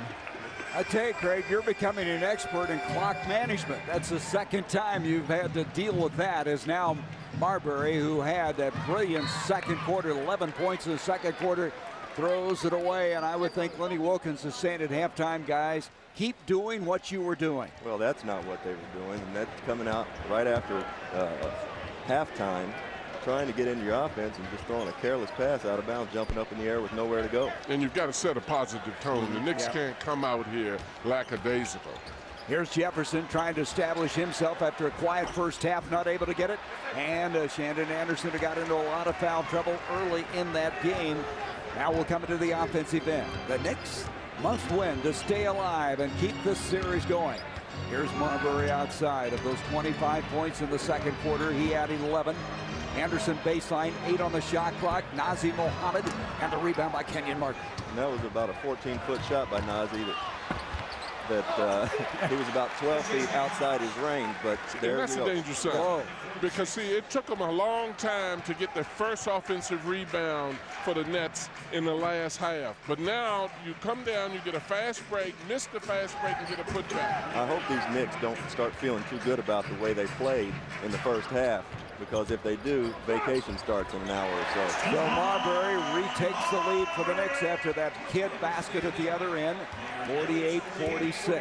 But what bothers me, that's the first positive possession they've had in this half. They've had 3 possessions, a bad shot, and a bad turnover, and that's not the way you want to start the half. Kittles dumps it off to Jefferson. Jefferson with 4 points in the first half. Hardaway playing the tough defense. They have 4 on the shot clock with 3, with 2. And Martin with 1 tries a long shot from outside. Good defense that time by the Knicks. Marbury into the offensive end. He had 15 points in that first half, 3 assists. Kurt Thomas has also had a very strong game. Kurt Thomas setting the screen here, stepping out, making a nice pass here over the top to Stephon. Stephon moves well without the ball, but a great pass by Kurt. Kurt Thomas with 13 points in that first half and 8 rebounds. Solid game for the Knicks. Marbury trying to take Kittles in for the corner. Penny Hardaway, and it's a 2. That's big. That's big for Penny Hardaway. Struggled a little bit in the first half, but it's good to get those shots to go. That's where they really have been missing Allen Houston. Allen Houston's presence just spreads the floor and allows so much more for his teammates. 7 points in the game for the veteran Penny. Kidd back to Kenyon Martin. He'll go inside, stripped to the ball. It'll be Nets ball with 7 on the shot clock. take a look now at the scoring thus far for the Knicks. We mentioned Marbury, the first half that he's had. Nazi has gotten no points in this game, but he's been very effective inside. The big thing that stands out are those 11 bench points by Ben Baker and Frank Williams. Well, even though Ben Baker has 6 points, he's had more than a 6-point impact on other people getting points. That's like Jason. Everybody would say that Jason hasn't scored, but he influences other people scoring. That foul was on Shandon Anderson on that ball that was knocked out of bounds, and he has his 4th foul of the ball game as Kenyon Martin able to hit the first. You can see Kidd kind of a quiet start, but we saw that in the last game, and then he exploded in the second half offensively. Yeah, but you can't ever judge Jason Kidd's game, Gary, by, as you know, by his point total. He affects the game in so many ways. He can dominate a basketball game and never score a point. Kenyon Martin now with 16 points. 50-48 the Knicks. They come out, trap Marbury, get the ball out of his hands. That's one thing I have noticed in this half. Seems like New Jersey is making an effort more to trap Stephon when he crosses half court like they did in the 3 previous games. 7 on the shot clock. Jefferson jumps out on Marbury. This is a 3 by Stephon. Kenyon Martin goes up, and when he goes up for a rebound, just head to the other end. Yeah, but that is such a tough possession by them, and they don't get back here. And Jefferson easily on the reverse. That's what's wrong with New York right now. They just play, their confidence ebbs and flows from possession to possession depending on what they do on the offensive end. That was a bad possession offensively, a bad shot, great pass by Shannon Anderson. Kittles with a rejection on Marbury. They still have 10 on the shot clock. And here's another possession that's just one-on-one Stephon Marbury. Thomas pulls it back, 3 on the shot clock. Marbury, and again, as you mentioned, they don't look the same offensively. Their flow not the same. The continuity not as good. I don't know, Coach. That offense is going to get them beat in this game if they continue with that. Jefferson stripped by Nazi Mohammed on the way down. And with 12 to shoot, the Nets will get it. The offense is going to get them beat, but as the result of it, you're going to get fast break baskets off of it. Right now, the help defense that you spoke about earlier, Rex, is gone. And all that is concentration. You can't get to a point where you have those mental lapses against a team like the Nets that scores points in bunches. There's Jefferson, and Shandon Anderson has committed his 5th foul. He has been in foul trouble all night long in this game. He's only played 17 minutes, so Frank Williams will come in and relieve him. And I think Frank Williams is already coming to the scores table to relieve Shannon before he committed that foul. So tough break there. Jefferson backs in against Williams. Out to Jason Kidd. Kidd thought about a 3. Leaves it for Kenyon. Changed the shot. Tipped over by Kurt Thomas. And they get a fresh 24. Kittles with a 3. Not only are they getting a fresh 24, they're getting offensive rebounds, which the Knicks stopped them from doing in the first half. That's the problem with this Knicks team. They can't keep their concentration and really keep the intensity defensively, and that's a bad sign against this team. 9 points for Kerry Kittles. Nazi inside, a lot of traffic. He's got to get it up, and he eventually fouled. He was in a real struggle inside with Jason Collins and Kenyon Martin. Well, right here you got Jason Kidd with the penetration, a great feed to Kenyon Martin, who does a great job of even getting that ball up there. But here's where the backbreaker, Jason Collins with the offensive rebound, and that shot's going to go more times than not when it's coming from in the post back out to the perimeter.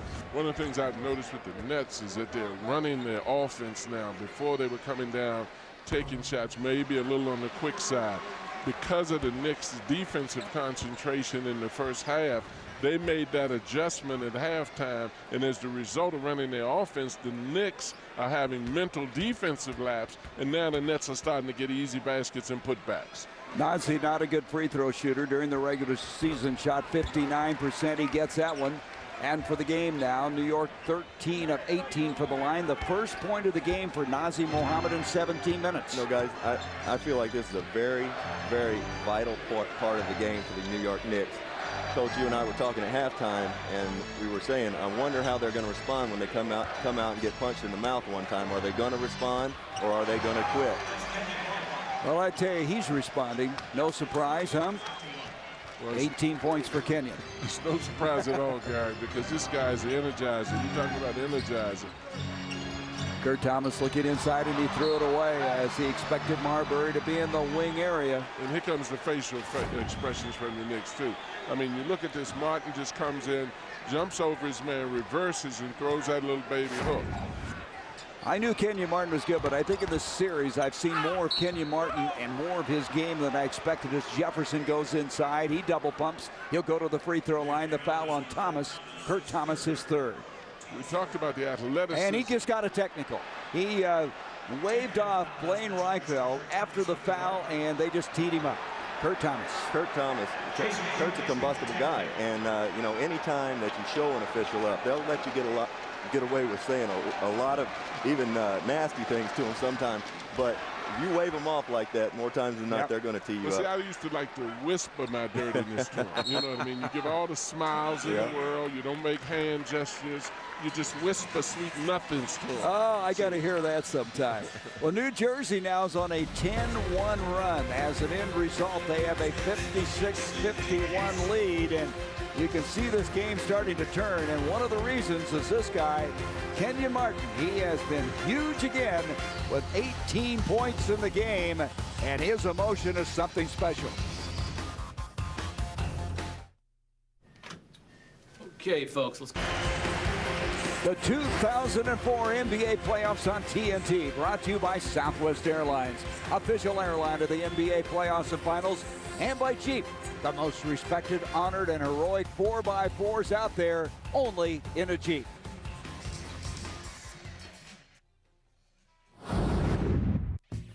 My money, yes or no? No. Drama isn't how you make your money. It's how far you'll go to get it back. You are crazy. See Mel Gibson in Payback. Saturday night at 8. One of the Saturday night new classics on TNT. Eli Manning, the Ole Miss quarterback. The San Diego Chargers traded their #1 pick to the New York Giants, and there he is, the new quarterback. And sitting just to our left, and this guy comes from some great bloodlines. Doesn't you think about Archie and Peyton Manning? He looks like he's about 12 years old. Look like a power forward to me. You would look at him that way, John. Right. But he is something special. A lot of people feel he's even more mobile than his older brother, Peyton Manning, as Jefferson hits the free throw. He's got some kind of task ahead of him playing in this New York market as a rookie. The first pick in the draft, that's some pressure there. You know, fellas, this game is played physically, mentally, and emotionally, where the Knicks have to be very careful right now, as they are emotionally very fragile right now. And too many guys are reacting to calls, facial expressions coming back. John, that's really a good point. New Jersey, as an end result right now, is on a 12-1 run. As an end result, they lead it by 7. No, Nazi Mohammed trying to get it inside. That's what Lenny wanted to do. He was so effective in the last game. Jefferson back the other way. You have to fly back on defense against this fast-breaking Nets team. Jefferson stripped to the ball. 14 on the shot clock. Kidd with the 3. And Kurt Thomas goes up. Also Penny. And Nazi's got it. And the baseball pass to Marbury. Beautifully done. That was some pass by Nazi Mohammed. Terrific pass by Nazi Mohammed. And I thought he threw it a little far. But Steph, with that great quickness, was able to catch up and lay it in. Well, two of the Nets attacked the Knicks once they got a defensive rebound, and that's a dangerous thing to do if a team's running against you. Eli Manning was even grinning after that pass as Collins misses. Knicks now starting to regroup a little bit. Starting to try to reestablish themselves. Down 58-53. Marbury kicks it out. Kurt Thomas, and that's going to be short. Rebound is cleared by Jason Collins. Looked like Kurt really never did get a good handle on that ball, like he shot it off the palm of his hand. Kent Maurer calling the foul, and this is what I'm talking about. I mean, this was as good as it gets. I wonder if this guy was a quarterback at some time or another. Say, Eli Manning had to like that one. I guess so. Nice form. Jason Collins, by the way, just picked up his 4th foul of the game as foul difficulty for both ball clubs. Kidd gets it off to Kittles. Kittles goes baseline, swings it out. Richard Jefferson, and not a good-looking shot. Kurt Thomas comes down with it. Just a bit outside. That was The Knicks have to capitalize on this, though. I mean, they can't just come down and throw up ridiculous shots. Or what they're doing now, kicking the ball all over the place. Capitalize on it. Make sure that you edge your way back into this thing. Well, you know, Penny Hardaway, he's playing very hard out there, but right now, I think these 40-minute games are really taking a toll on him. His legs just look extremely, extremely heavy. Kurt Thomas already has a double-double in this ball game as it comes out to Kidd. Frank Williams jumps out. Kidd goes in with the left hand and gets a roll. You know, right there, Ben Baker or Kurt Thomas or somebody needs to knock Jason Kidd down. You cannot let that man shot fake at the top of the key and get all the way to the basket for an uncontested layup. 12 points for Kidd. Marbury runs into Kenyon Martin, and that's all you have to say as Penny is able to hit the three from outside, and he's in double figures with 10. Well, that's what they've needed because, as Rex said earlier, when you've got Houston sitting on the bench, really Penny is the only one that you can look to other than looking for Marbury. Third game he's been in double figures in this series. Slapped out, 10 seconds on the shot clock for the Nets. And this cannot happen right there. This is terrible. A shot fake at the top of the key, and three Knicks had a chance to step up and either take a charge or knock Jason Kidd on his tail. But see, when you get tired out there, the defense doesn't play as a team any longer. It becomes an individual thing in a lot of instances.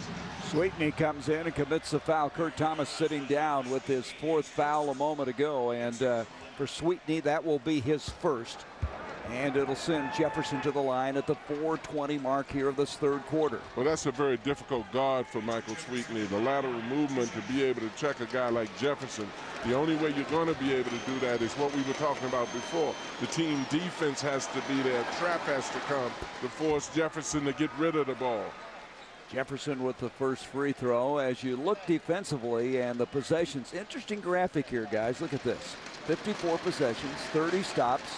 New York, 52 possessions, 28. Very similar, but as you sit here at courtside, the whole mood of this game has changed. New Jersey is in kill mode right now. They're steadily trying to win this ball game and shut this series out, and New York is back on their heels a little bit. Yeah, you can see the body language change a little bit right now as Penny swings into the corner. Frank Williams goes in, changed the shot, got it to go. He'll go to the line, and Frank Williams has stepped up big here tonight. He has 7 points. That's a big-time move right there.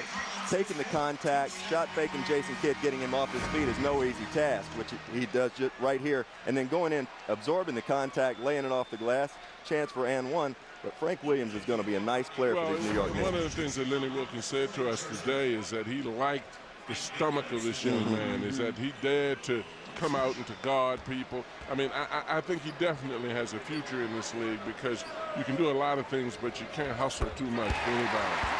But you know what he did? He came in, established himself first defensively, now has started to step it up offensively, and here tonight has 8 points. Tell you what, he better still establish himself defensively because pretty soon Jason Kidd's going to try to take over this game. Kenyon Martin to Kidd as you speak, John, as you speak, and he goes inside. Frank Williams looked like he may have turned his head for a moment, and all of a sudden Kidd went right by him. You know, I've played with a lot of guys. I've never played with a guy that will take on a challenge as much or as well as Jason Kidd will, and he knows how to do it. It's not all about, just like you see there with Jason with the nice finish, it's not all about the one-on-one matchup. He takes it on in a team sense and actually wills his team to win at times. Well, it's strictly business with Jason. I love his body language. We talked about the fact that it's mental. We talked about the fact it's physical and emotional. His emotional attitude towards the game is strictly intense and business-wise. Thus far in this ball game, the Nets have missed 6 free throws. They're 14 of 20. Jason Kidd now 4 of 5 from the stripe, and he gets the second one. 62-59 Nets. And I'd like to see New York get Ben Baker a touch in the post. He's been in the game for a couple of minutes now and has yet to touch the ball at all. That's why you want him in there to be active in the post. Penny with a 3, and he barely rippled the net, and Hardaway giving them that outside threat has 13 points tonight. Or to shoot the 3, I mean. We're tied at 62. 3:22 to go in the third. The Knicks continue to hang tough. Jefferson with a 2. And look at Sweetney get up on the board. And Ben Baker had an effect on that shot, getting out and challenging Richard Jefferson. Penny pulls it off now to Williams. Williams with Kidd on him. Williams a fall away. He's starting to feel it a little bit. And Ben Baker clears and puts it back. And there's Ben Baker, the layup maker tonight. Tough shot by Frank Williams, but Ben Baker there to clean it up. An 11-2 New York run. They've erased that 7-point lead. Now down by 2. And you see the fire has returned back to their eyes the way they were playing early in the game. Ben Baker's done a good job. Michael Sweeten's come in, but Hardaway is giving them the missing ingredient, that outside shooting. And the rebounding right here. Mike Sweeten with a man's rebound.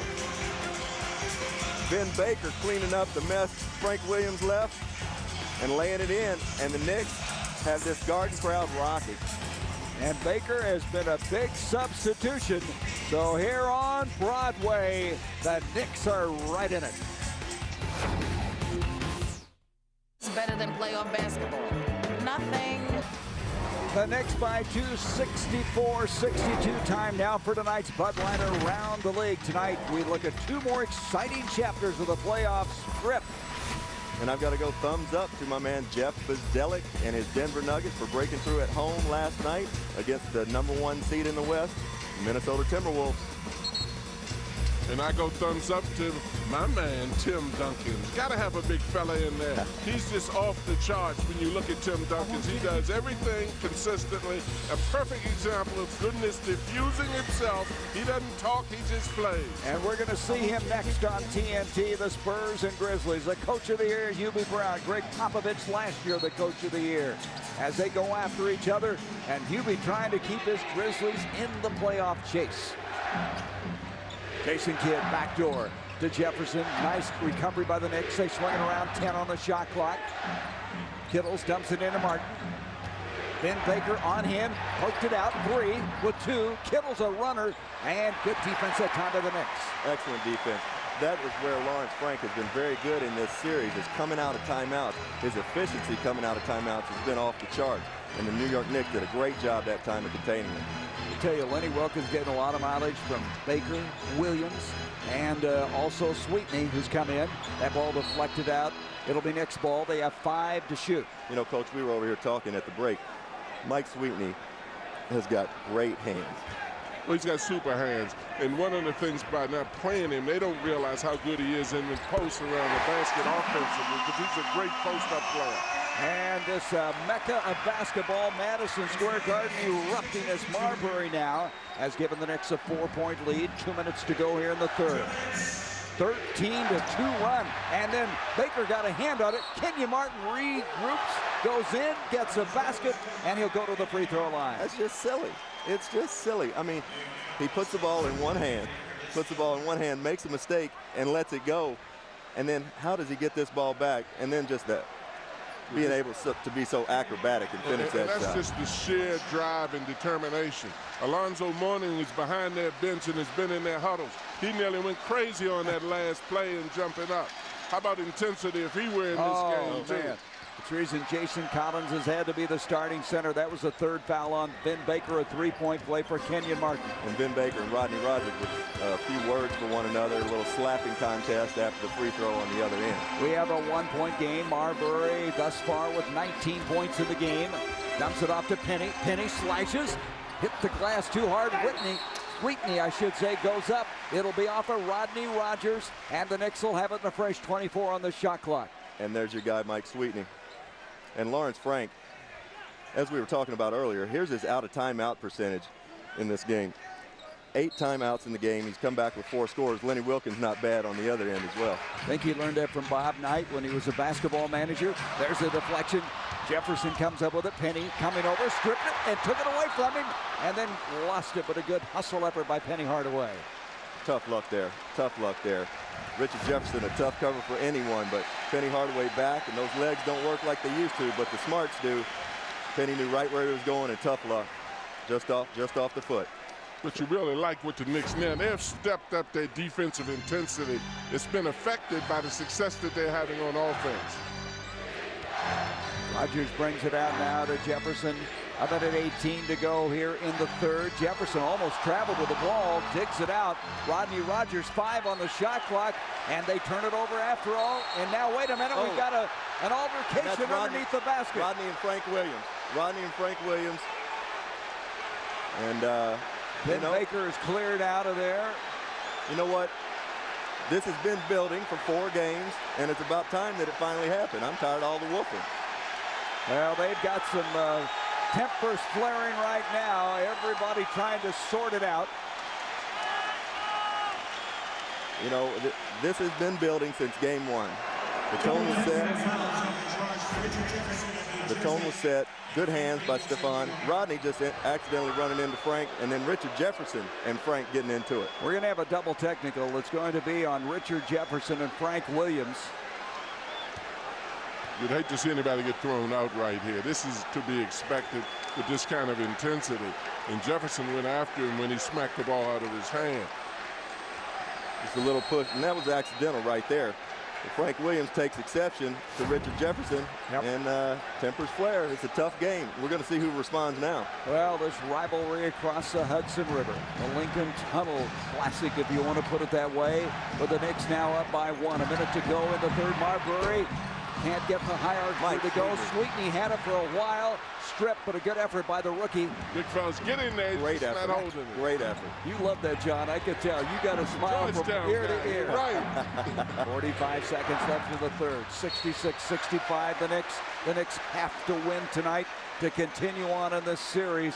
And thus far, they have not backed off. They're toe-to-toe with this New Jersey team. And I love what Jason Kidd did right there. He senses the climate of what's going on. It's going to be a very quick whistle with any contact. He takes it right into it. But Ben Baker, on the other hand, gives a great playoff foul. You got to foul. That's his 4th foul, by the way, on Baker. And it's a great point you make. Of all the guys that are out there, regardless of what the emotional level is, I think Jason will be the most dangerous right now because he's able to sift through all these emotions, find weaknesses, and exploit the emotional level here. He's like a cool assassin out there, isn't he? He just keeps playing. We're tied at 66 now. And that's a great point, Coach. Jason, he's like we said, he senses the climate of things, and he's not going to let the emotion get the best of him. He knows how to harness that emotion and use it to the best of his advantage. Little pressure by the Nets. Marbury dribbles through it, and he's going to be fouled with 39 seconds left here in this third quarter. And that's up by 1. We've had a couple of surges by both teams. A foul on Rodney Rogers, his first. This emotional level has definitely given a wake-up call to the Knicks defense, though. They were very, very lackadaisical at one point. But now they have a little spice to them right now. New Jersey on a 5-0 run. Trying to get Stephon Marbury off screens on the baseline. Here's the guy we've been talking about, Sweetney, backing in, and he's going to draw the foul. You got to like the moxie of this guy. 9th pick in the first round out of Georgetown. And I would have liked to have seen Mike Sweetney play a little bit earlier in the season. He would have been much more effective later in the season, but he's getting these minutes now, and these are going to be very valuable for him going into the summer and into next season. Well, and that's what Lenny Wilkins said to us. He said he wasn't as familiar with Mike as the result of Mike not having been played before he came, and so he realizes his potential and said he bet you next year that Mike Sweetney will be a tremendous impact player on that box. And I bet you he will, too. I bet you he will, too. I mean, they're giving him the ball here in a 67-66 game 4 of the playoffs, and he's able to get to the basket and get a foul. So now, coming into the ball game will be DeMar Johnson. Frank Williams leads, and listen to this crowd at the Garden. They love what he has done. He has given them that toughness they've been speaking of. And Sweetney now with the free throw, and the Knicks have taken the lead. 68-67. You've got one Georgetown guy getting the minutes tonight, and another Georgetown guy, Dikembe, maybe being the result of the emergence of Mike Sweetney tonight. No Dikembe. Well, and Dikembe is a bad matchup for these mobile net players, and I can understand where Leonard's going with that a little bit. About 5 seconds difference between the game and the shot clock. Here is Kidd going inside, just continues, deflected out. With 1 second, Rodney Rogers a long 3. Kenyon Martin with a putback with 0.2 of a second left in the quarter. And that's a killer. And the Nets have taken the lead, and Kenyon Martin, as he's done the entire series, has been a force. I mean, a huge force in this game, already with 23 points. And Jason Kidd sets all of this up with his penetration. Not many players in the league can make that play right there. Rodney Rogers off with his jump shot as he has been the last few games, but who's there? Kenyon Martin, the junkyard dog, cleaning things up. Jason Kidd's got a one-track mind. Win, win, win.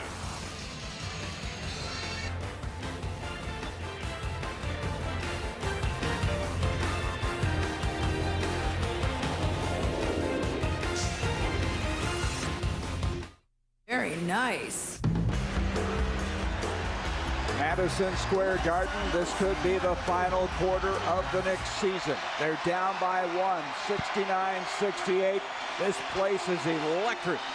As you can see thus far, field goal percentage very close. As this Nets team trying to close it out with a sweep. Here's Kenyon Martin going inside, and he's going to be fouled. But I was interested, the Knicks came out in full court pressure. I don't know that that's going to be the answer right there. That was. It's not going to be. well, we're going to see a lot what the New York Knicks are made of right now. You got a game 69-68, a game that they're very much in. The best they've played in the series thus far. They're at home. They got a great crowd behind them, and there's no reason that they shouldn't finish this game out. Kenyon Martin is having a sensational game. He has 24 points. His playoff high is 35. That was in Game 4 of the 2002 Finals. I mean, he has just been something special the entire series. You would expect this again tonight. When he does things as needed, they're not just stats to fill a sheet. He does things that you need him to do at the time you need him to do them. And he does it in a kind of an impressive fashion, wouldn't you say? Very impressively. I look for New York to really try to get Stephon Marbury off right now. Look for him to get some jump shots, get some drives to the basket, try to get to the free throw line. He needs to step up. Here's Marbury ducking inside, that little teardrop shot that he's known for. And that's going to be a tough cover. When you start milking a guy gets it going in this league, you've got a problem. 21 points for Marbury. It's interesting that Williams handling the ball and rubbing Steph off the screen. Look at that pass by Kidd into Kenyon Martin. Digs it out, goes up and gets a foul. Was that a beautiful pass or what by Jason Kidd? Well, Stephon Marbury, Lenny's doing a lot what he used to do for Mark Price in Cleveland. He used to take 10, 15 minutes at a time and run Mark off screens. That's what he's got with Stephon Marbury. Steph has the ability to do that, and he wants the ball right there. I like the fact that Steph wanted that ball. And I like the fact that when he put Williams in to handle the ball, then Steph can really work to get open, doesn't have to concentrate on getting other people the ball as much. He also does that with Penny Hardaway, putting him out front and let Steph rub off the screens and low. Sweetney comes out. He did a very nice job. Thomas comes in to replace him. You can see the team temperature shooting 45% for the Nets. They're -1 in the rebound margin. That's a little surprising. Williams, Sweetney, Banks, you know, those guys came in the game and changed the intensity level for the Knicks. So Kenyon Martin now has a total of 27 points. It's a 3-point lead for the Nets. 11-16 left to go here in the fourth quarter. With John Thompson and Rex Chapman and Craig Sager, I'm Gary Bender, and this has been the best game thus far of the series. You got a little zone with the New Jersey Nets right here, and this is what Lawrence Frank's been very effective with, changing up defenses throughout this playoff series. Penny tries the three. Rodney Rogers brings it down. Jason Kidd back the other way. Kidd's just always sees the entire floor, looking for something, and he dumps it into Kenyon for an easy basket. Guys, I've played hundreds of games with this guy, Jason Kidd, and this is where he's at his best. He's just got a different look. Wouldn't you agree right now, Coach? Definitely so. He recognizes time and score. It's winning time. As a result of it, has a sense of urgency. Yeah, it's winning time. You're gonna get he's on a mission right now. Defensive 3 seconds here, but you know, you go to trap Jason Kidd, you better come strong and you better come correct because where's the weak side defense? Somebody's got to be there. They were there earlier in the game. You got to be there in the fourth quarter. Well, and particularly when you make a trap like that, because when you trap, you always leave someone open. There has to be a rotation. Anytime there's a trap, it's an immediate zone effect on the other three guys. As a defensive technical against the Nets, Penny Hardaway hits it. It's a 4-point game. And they're still staying with kind of a zone principle here, and they're not going to let Stephon Marbury beat them. Kenyon Martin scored the last 8 points for New Jersey. Marbury tries to shake Jefferson. Tough shot, but he got it. It's a 2. That's a beautiful shot. I should say they're going to try to not let Stephon Marbury beat him. As I said before, you let a guy get it going in this league, you got a problem. We've seen this so many times where Marbury will just all of a sudden unload. He's got 23 points inside the Kenyon Martin. And these passes, I don't know if you can really appreciate, they are perfect. I don't care who's on the floor. Go after Jason Kidd. Whoa. Because, boy, he's going to contribute to the point if he doesn't score the point. And the man realizes how to win. And these are great catches and finishes by Oh, Kenyon I guess Martin. so. 10 straight points now for Kenyon Martin. And the foul tip by Kurt Thomas on the miss by Frank Williams. So Kenyon Martin has taken over the last 10 points. He has 31 in this game, and the Nets up 77-73. Kidd goes inside, lost the handle. Marbury headed the other way. Jefferson backpedaling on him, and he'll bring it out and set it up. Penny from the corner, a 3. He'll get his own rebound. Brings it back outside, 9:21 left here in the 4th. Marbury inside the ball tuck. Can't get it. Baker had a hand on it. He digs it out. The Knicks are still alive. Big play by Ben Baker. Great move. Great move by Stephon Marbury. This crowd is just waiting for these Knicks to do something. And that's going to be a foul on Jefferson, reaching in on Baker. That'll be his 4th foul of the night. Jason Kidd has just been phenomenal this quarter. He's coming off the high pick and roll here. Great roll. Where's the weak side help? Once again, Kenyon Martin with the great catch and finish. He's going to sit down now. Jason Collins comes into the ball game. Lucius Harris comes in for Kittles. They'll rest him up for the stretch run with 9:06 left to go. I don't think Kenyon Martin ever gets tired. I tell you what, you have to give Vin Baker a lot of credit because Vin Baker has definitely had an impact on this ball game.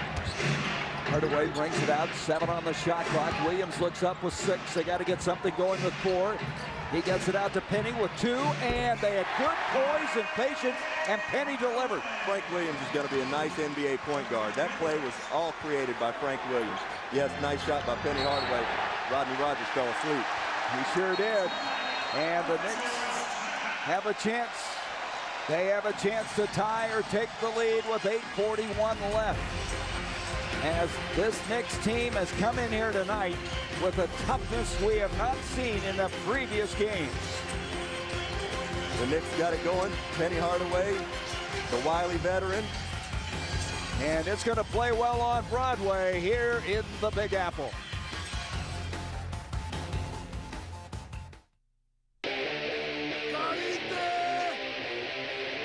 President Isaiah Thomas watching a 2-point game, 8:41 to play. I talked to Isaiah before the game, and he admitted he would like to see a lot more of himself in Stephon Marbury's game. He has shown Marbury tape to back up what he's talking about. Here, Isaiah attacks the Chicago Bulls. Then he goes after Duckworth. He doesn't care if you're 7 foot, if you're double or triple team. He says there are times that you have to accept whatever given you. I don't care what it is. Now, Isaiah, as you all know, is one of the great competitors. He, like Stephon Marbury, a point guard that can play the 2. He says there are times when you have to defer to your teammates, but there are other situations, as this one in a 2-point game with 8:41 left, that you must take matters into your own hands. Aaron? So Zeke, a 12-time All-Star, one of the 50th greatest players in NBA history, and his Knicks team hanging tough, down by 2. 8:27 to go. Vin Baker inside, got the roll. That's just a terrific play, terrific pass by Penny Hardaway, but a great catch and finish by Vin Baker, and he's been huge, Coach. Well, he's had an impact, a definite impact on his team. We said openly that Stephon needed help. He's getting help from a lot of Knicks right now. He's giving them 10 points tonight. Jefferson wheels inside and draws the foul. And Penny Hardaway, who's a great passer, great post pass. Vin Baker going after the ball. Got a Brian Scalabrine sighting in there. Yeah. But great finish by Vin Baker. He's been great. Scalabrine hit that big shot, remember, in game 1 at the end of the first half. Yep. And it's interesting how he doesn't play, because I've seen him play a lot, and I'd expect him to play a lot more. That just shows the depth of this net team and the athleticism of it. Hardaway has picked up his second foul. Knicks have to be very careful because this Nets team is used to being in this situation and used to winning. Jefferson is going to try a two, and he made that look easy, didn't he? We need to keep an eye on that matchup because Richard Jefferson is going to be a very, very tough cover for Penny Hardaway. I expect New Jersey to really milk that matchup on the other end. And especially as the minutes wear on for Penny and his legs, Marbury's going to pop. He comes right back and answers at the other end, and we're deadlocked at 79. And just like Craig said, with Isaiah being the competitor he was, the thing I'd like to see Stephon do is channel that aggression that he has, much like Isaiah used to. And Isaiah did it in a lot of ways like Jason did. Penny heads up play deflection. Marbury's doing something tonight, guys, he didn't do before, and that's score in the second half. Here's a three, and he's got 5 straight points, and the Knicks have taken the lead. And this Garden is going nuts. It's absolutely deafening here. What we say, guys, you let a guy get going, yep, you got a problem. Collins goes in off balance, and here come the Knicks again, trying to build on their lead. 7 minutes left to go. And I'm shooting this one if I'm Stephon Marbury. You got a free pass right now. There you go. Brings it out to Williams. This is a three by Williams, and he connects. It's contagious right now. Now, and Stephon is having an effect on other people. That's the thing that's good about what he's doing now. Not only is he scoring, but as a result of his scoring, he's helping his teammates get easy baskets. An 8-0 run by the Knicks, and they have taken a 6-point lead, and Stephon is electric. And this is the most beautiful part about Stephon Marbury. He's just such a fluid, bouncy athlete. He can get any shot he wants. Stephon Marbury just needs to figure out how to will his team to win. That's a beautiful jump shot right there. And as you see, he is getting it done for the Knicks when it counts the most. Well, he's carrying an enormous load, both scoring-wise and pressure.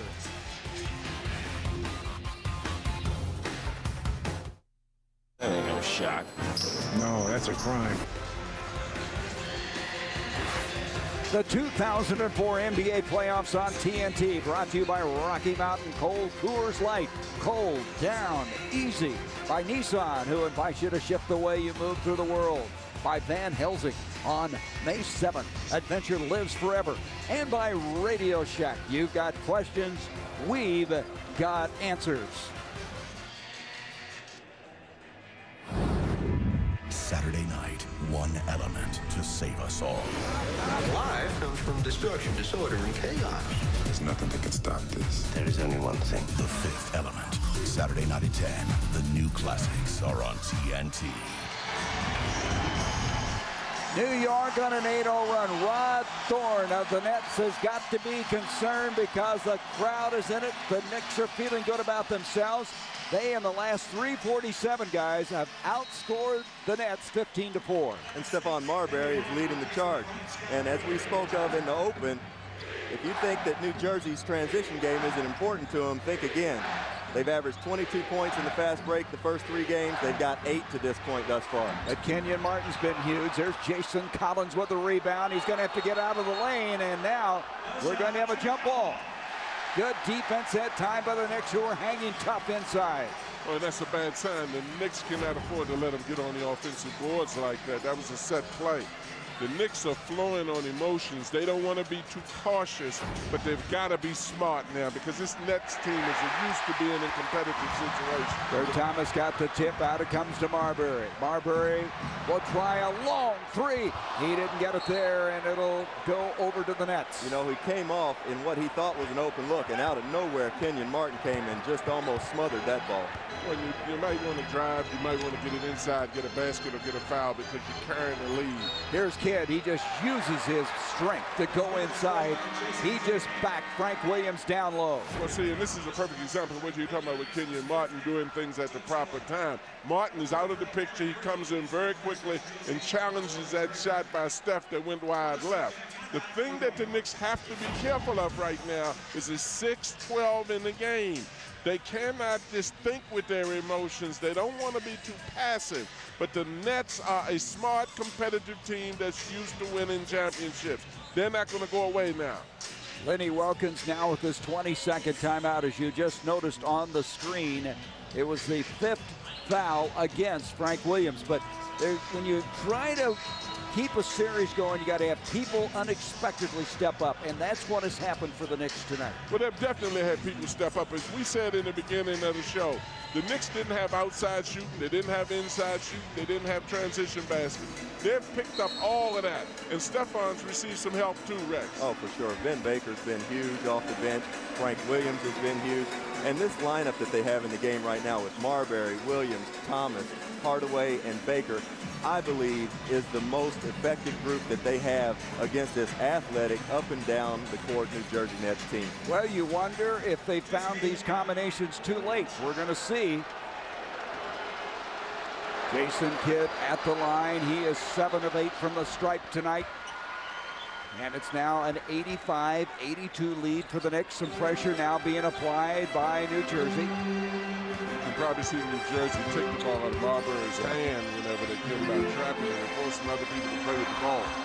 You can understand why he has 28. There's Baker fouled from behind by Aaron Williams. That'll be his 3rd foul. It'll be side out to the Knicks with 6:01 left to go in the game. And this is a tribute to Baker at this point of the game, being in the game. We need to keep an eye on Jason here, guarding Stefan away from the ball. Jason is a much better defender on the ball than he is running off screens, covering 2 guards.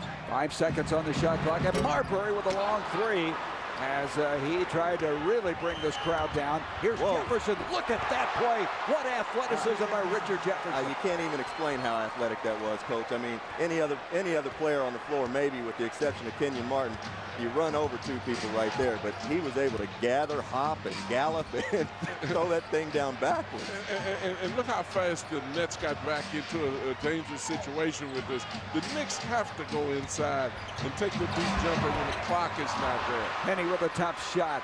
Coming down to Lewis Harris, and now the Knicks lead has been cut to 1, and Kidd's trying to change that. Aaron Williams follows Kenyon Martin up, and we've got a foul, and the basket will count. What I was talking about, see, you got to stay focused. The Knicks were riding on emotions, deservedly so. They were playing well. But you still have to be smart, because look at these fast breaks we're talking about that's starting here. They're getting rebounds, and they're coming out of the Knicks players aren't even reacting. They're getting down quick, and a great dunk on this transition. Well, yeah, and you know what set all of that up, Coach, was 2 bad possessions, 2 bad shots. I know Steph's been feeling it, but that was 2 bad shots to get the Nets into the transition game. You know, the old timers used to say, Garrett, you live by the jump shot, you die by it. The jump shot caused them to have life, but the jump shot also helped the other team to catch up.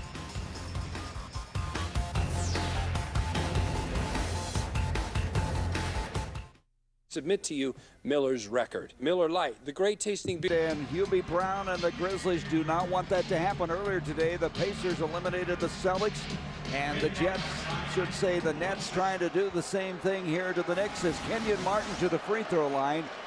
The Nets on a 7-0 run. Kenyon Martin with a monster game, 33 points. His playoff career high is 35 as he doesn't get the free throw. Thomas comes down to the rebound. And Craig Sager came over here during the break and told us that Lenny was saying to his team during the huddle, just as Coach was alluding to a minute ago, stay focused. If you stay focused, you can win this game. But they lose focus so easily. Tell you what, the Nets can make you look unfocused too, the way they get up the floor. That's Vin Baker. That is vintage Vin Baker there. There's been a Vin Baker sighting. That's the old Vin Baker. That's the old Vin Yes, it Baker. is. 12 points for Vin Baker. Knicks now with a 1-point lead. Aaron Williams picked up by Baker. Baker has been huge here tonight for the Knicks. Jefferson dumps it into Kenyon Martin. He faces up on Kurt Thomas. 5 on the shot clock with 4. Oh, is that pretty? That's great defense. Kenyon Martin shaking his head like nobody in the world can stop me, and I don't know that they can. That's great defense and even better offense, Coach. He looked over to playoff high. He just looked over here and shook his head. 35 points, a career playoff high for Kenyon Martin. In it comes now to Baker. Baker backing in on Aaron Williams. 7 on the shot clock. Skip pass. A 3 by Penny, and it's not there. Right there, he's made those big shots. Oh, Kurt Thomas with a nice steal. Poor decision. Nets by 1. 3:50 left maybe in the next season. Jason won't make a lot of those decisions late in the game. Marbury goes in. Aaron Williams got a piece of him. And Stefan continues to attack. Well, Coach, this is terrific defense by Kurt Thomas. He doesn't give an inch, challenges the shot, goes up with it, but Kenyon's just so athletic. I mean, I don't know what you do about that. Well, he has a variety of shots. The hook shot is almost becoming extinct. Most of these big guys now going outside, dancing and twirling and crossover dribbling. I love the fact that Kenyon has added a outside game to his power game, but he hasn't left his power game behind. Not only that, Kenyon may be the most unique four, arguably, in the NBA. He's undersized. He's really a three-man, in a three-man's body, but he's just so explosive and so unique. He is a ball player. Marbury trying to validate himself to his hometown. Has now 29 points in the game. Aaron Williams goes up, and what are we going to call, blocking or offense? It's going to be a blocking foul. Yeah. Ben Baker. Ben got there just a second too late. And Jason is terrific in the post. All he wants is for a man to turn his head. Ben got caught looking a little bit.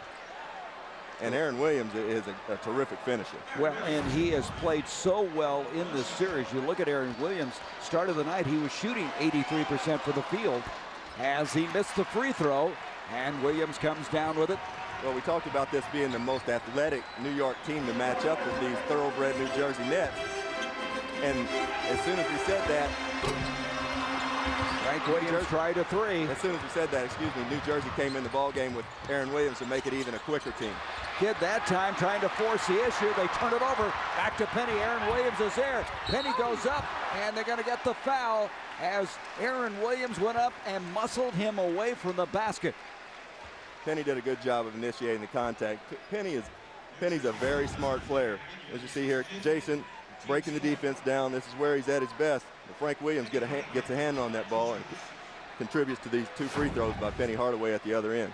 That's the fifth foul on Aaron Williams as Hardaway missed the free throw. Both ends free throws are very costly to both teams.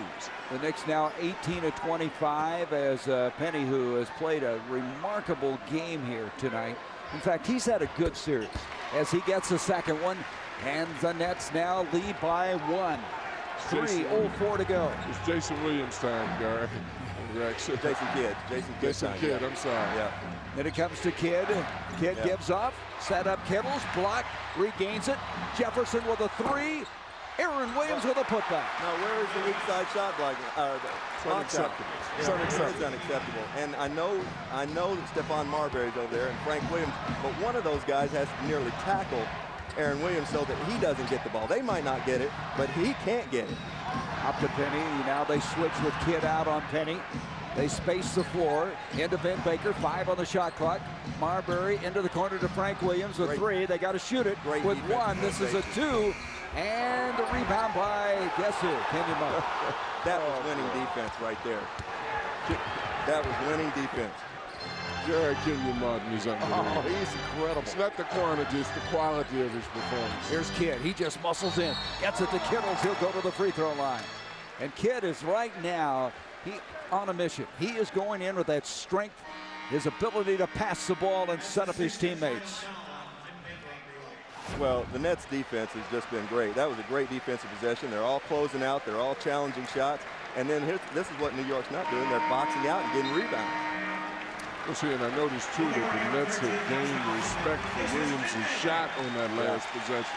They're not letting him sit there because Ben Baker is trying to throw it to the opposite side to him, and the Nets players are now hurrying to him. And he's fouled out of the ball game. He played 25 minutes, 12 points, and 6 rebounds. But I tell you, Lenny found somebody. If they can continue this series where he could be a factor as Kittles misses the first free throw. Yeah, they can use him next year. Yeah. Kerry Kittles really short on that ball. I was afraid it was going to hit the rim for him. Why are you laughing? I just, the look that you had when you said that. Kittles gets the second one. So it's a 4-point game. 2:06 to go, and the Nets trying to close it out here. Earlier today, as we mentioned, the Pacers closed out the Celtics. A game coming up after this, the Spurs and Grizzlies. That's in a closeout posture. And right now, the Knicks would like to somehow get this to another game on Wednesday.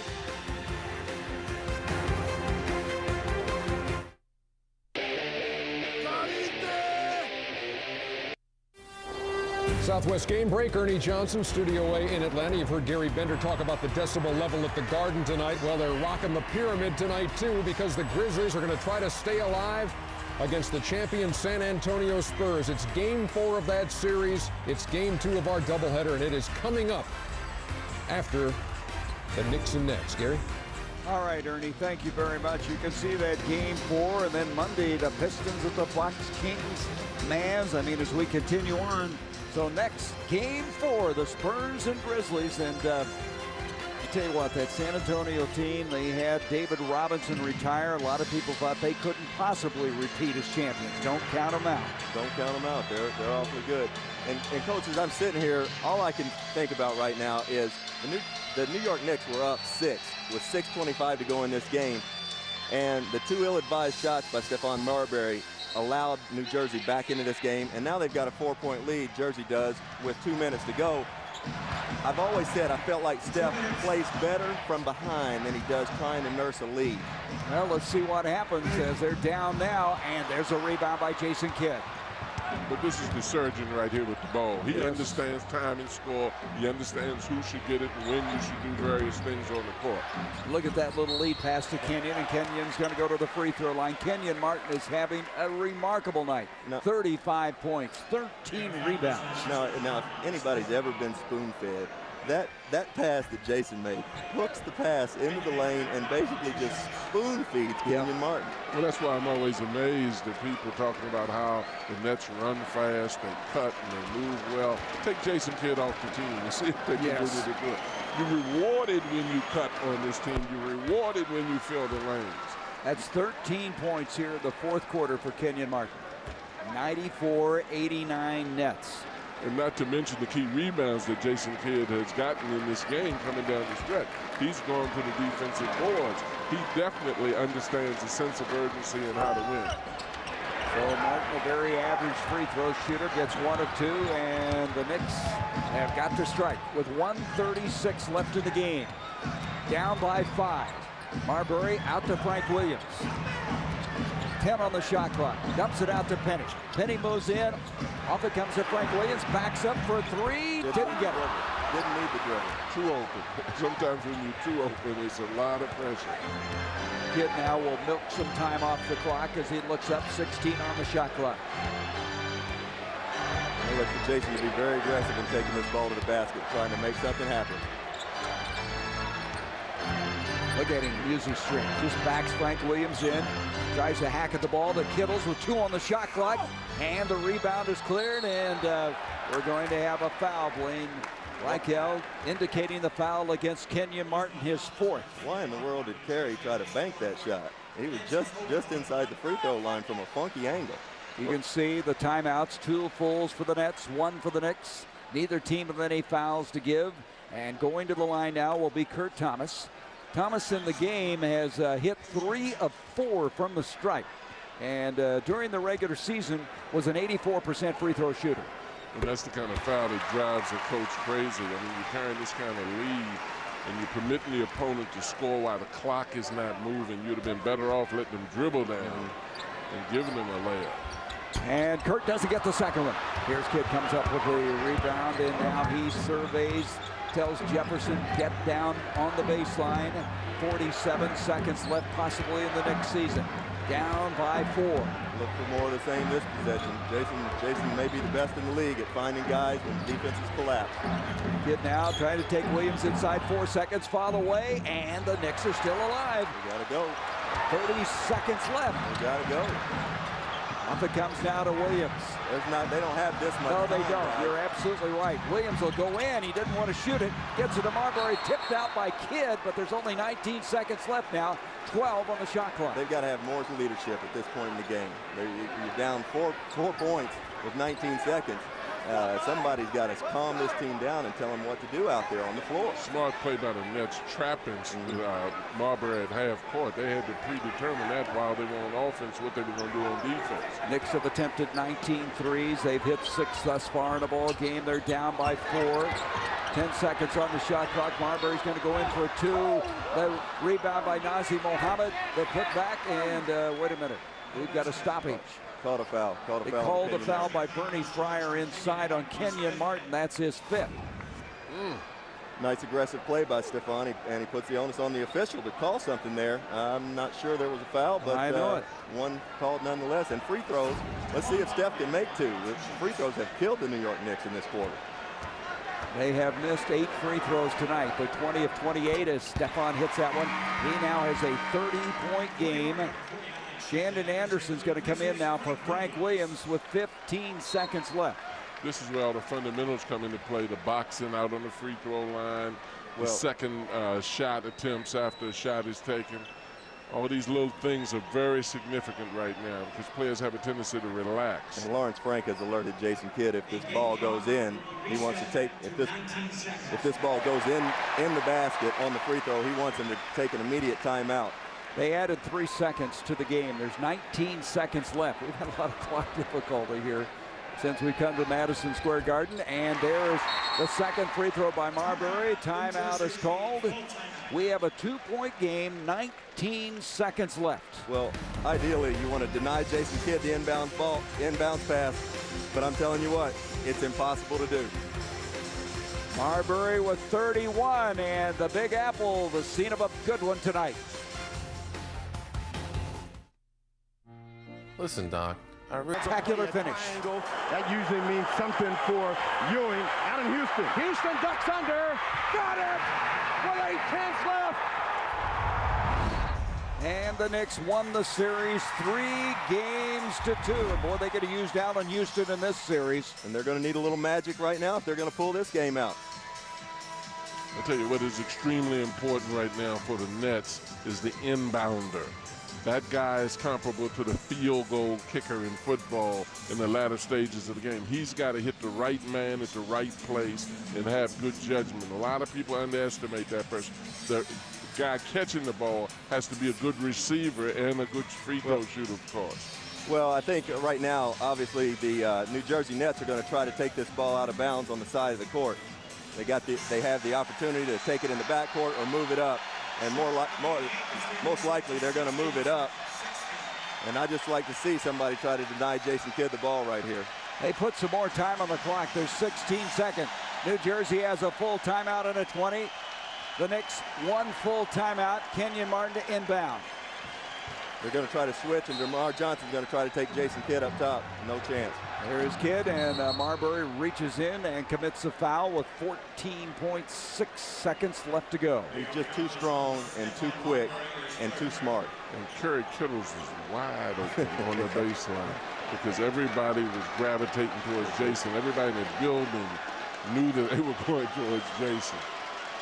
So now Jason for the night is 8 of 9 for the free throw line. Nazi Mohammed's going to come back in. DeMar Johnson will leave. I tell you, this thing is far from over. Free throws are big. They're going to be big. They've been big the whole quarter, and neither team has shot them particularly well this quarter. In fact, the Nets have missed 10 free throws tonight. They're 25 of 35. Kidd with 18 points, 8 rebounds, 7 assists. He's missed only 1 free throw tonight, 8 of 9. A typical stat line for Jason Kidd.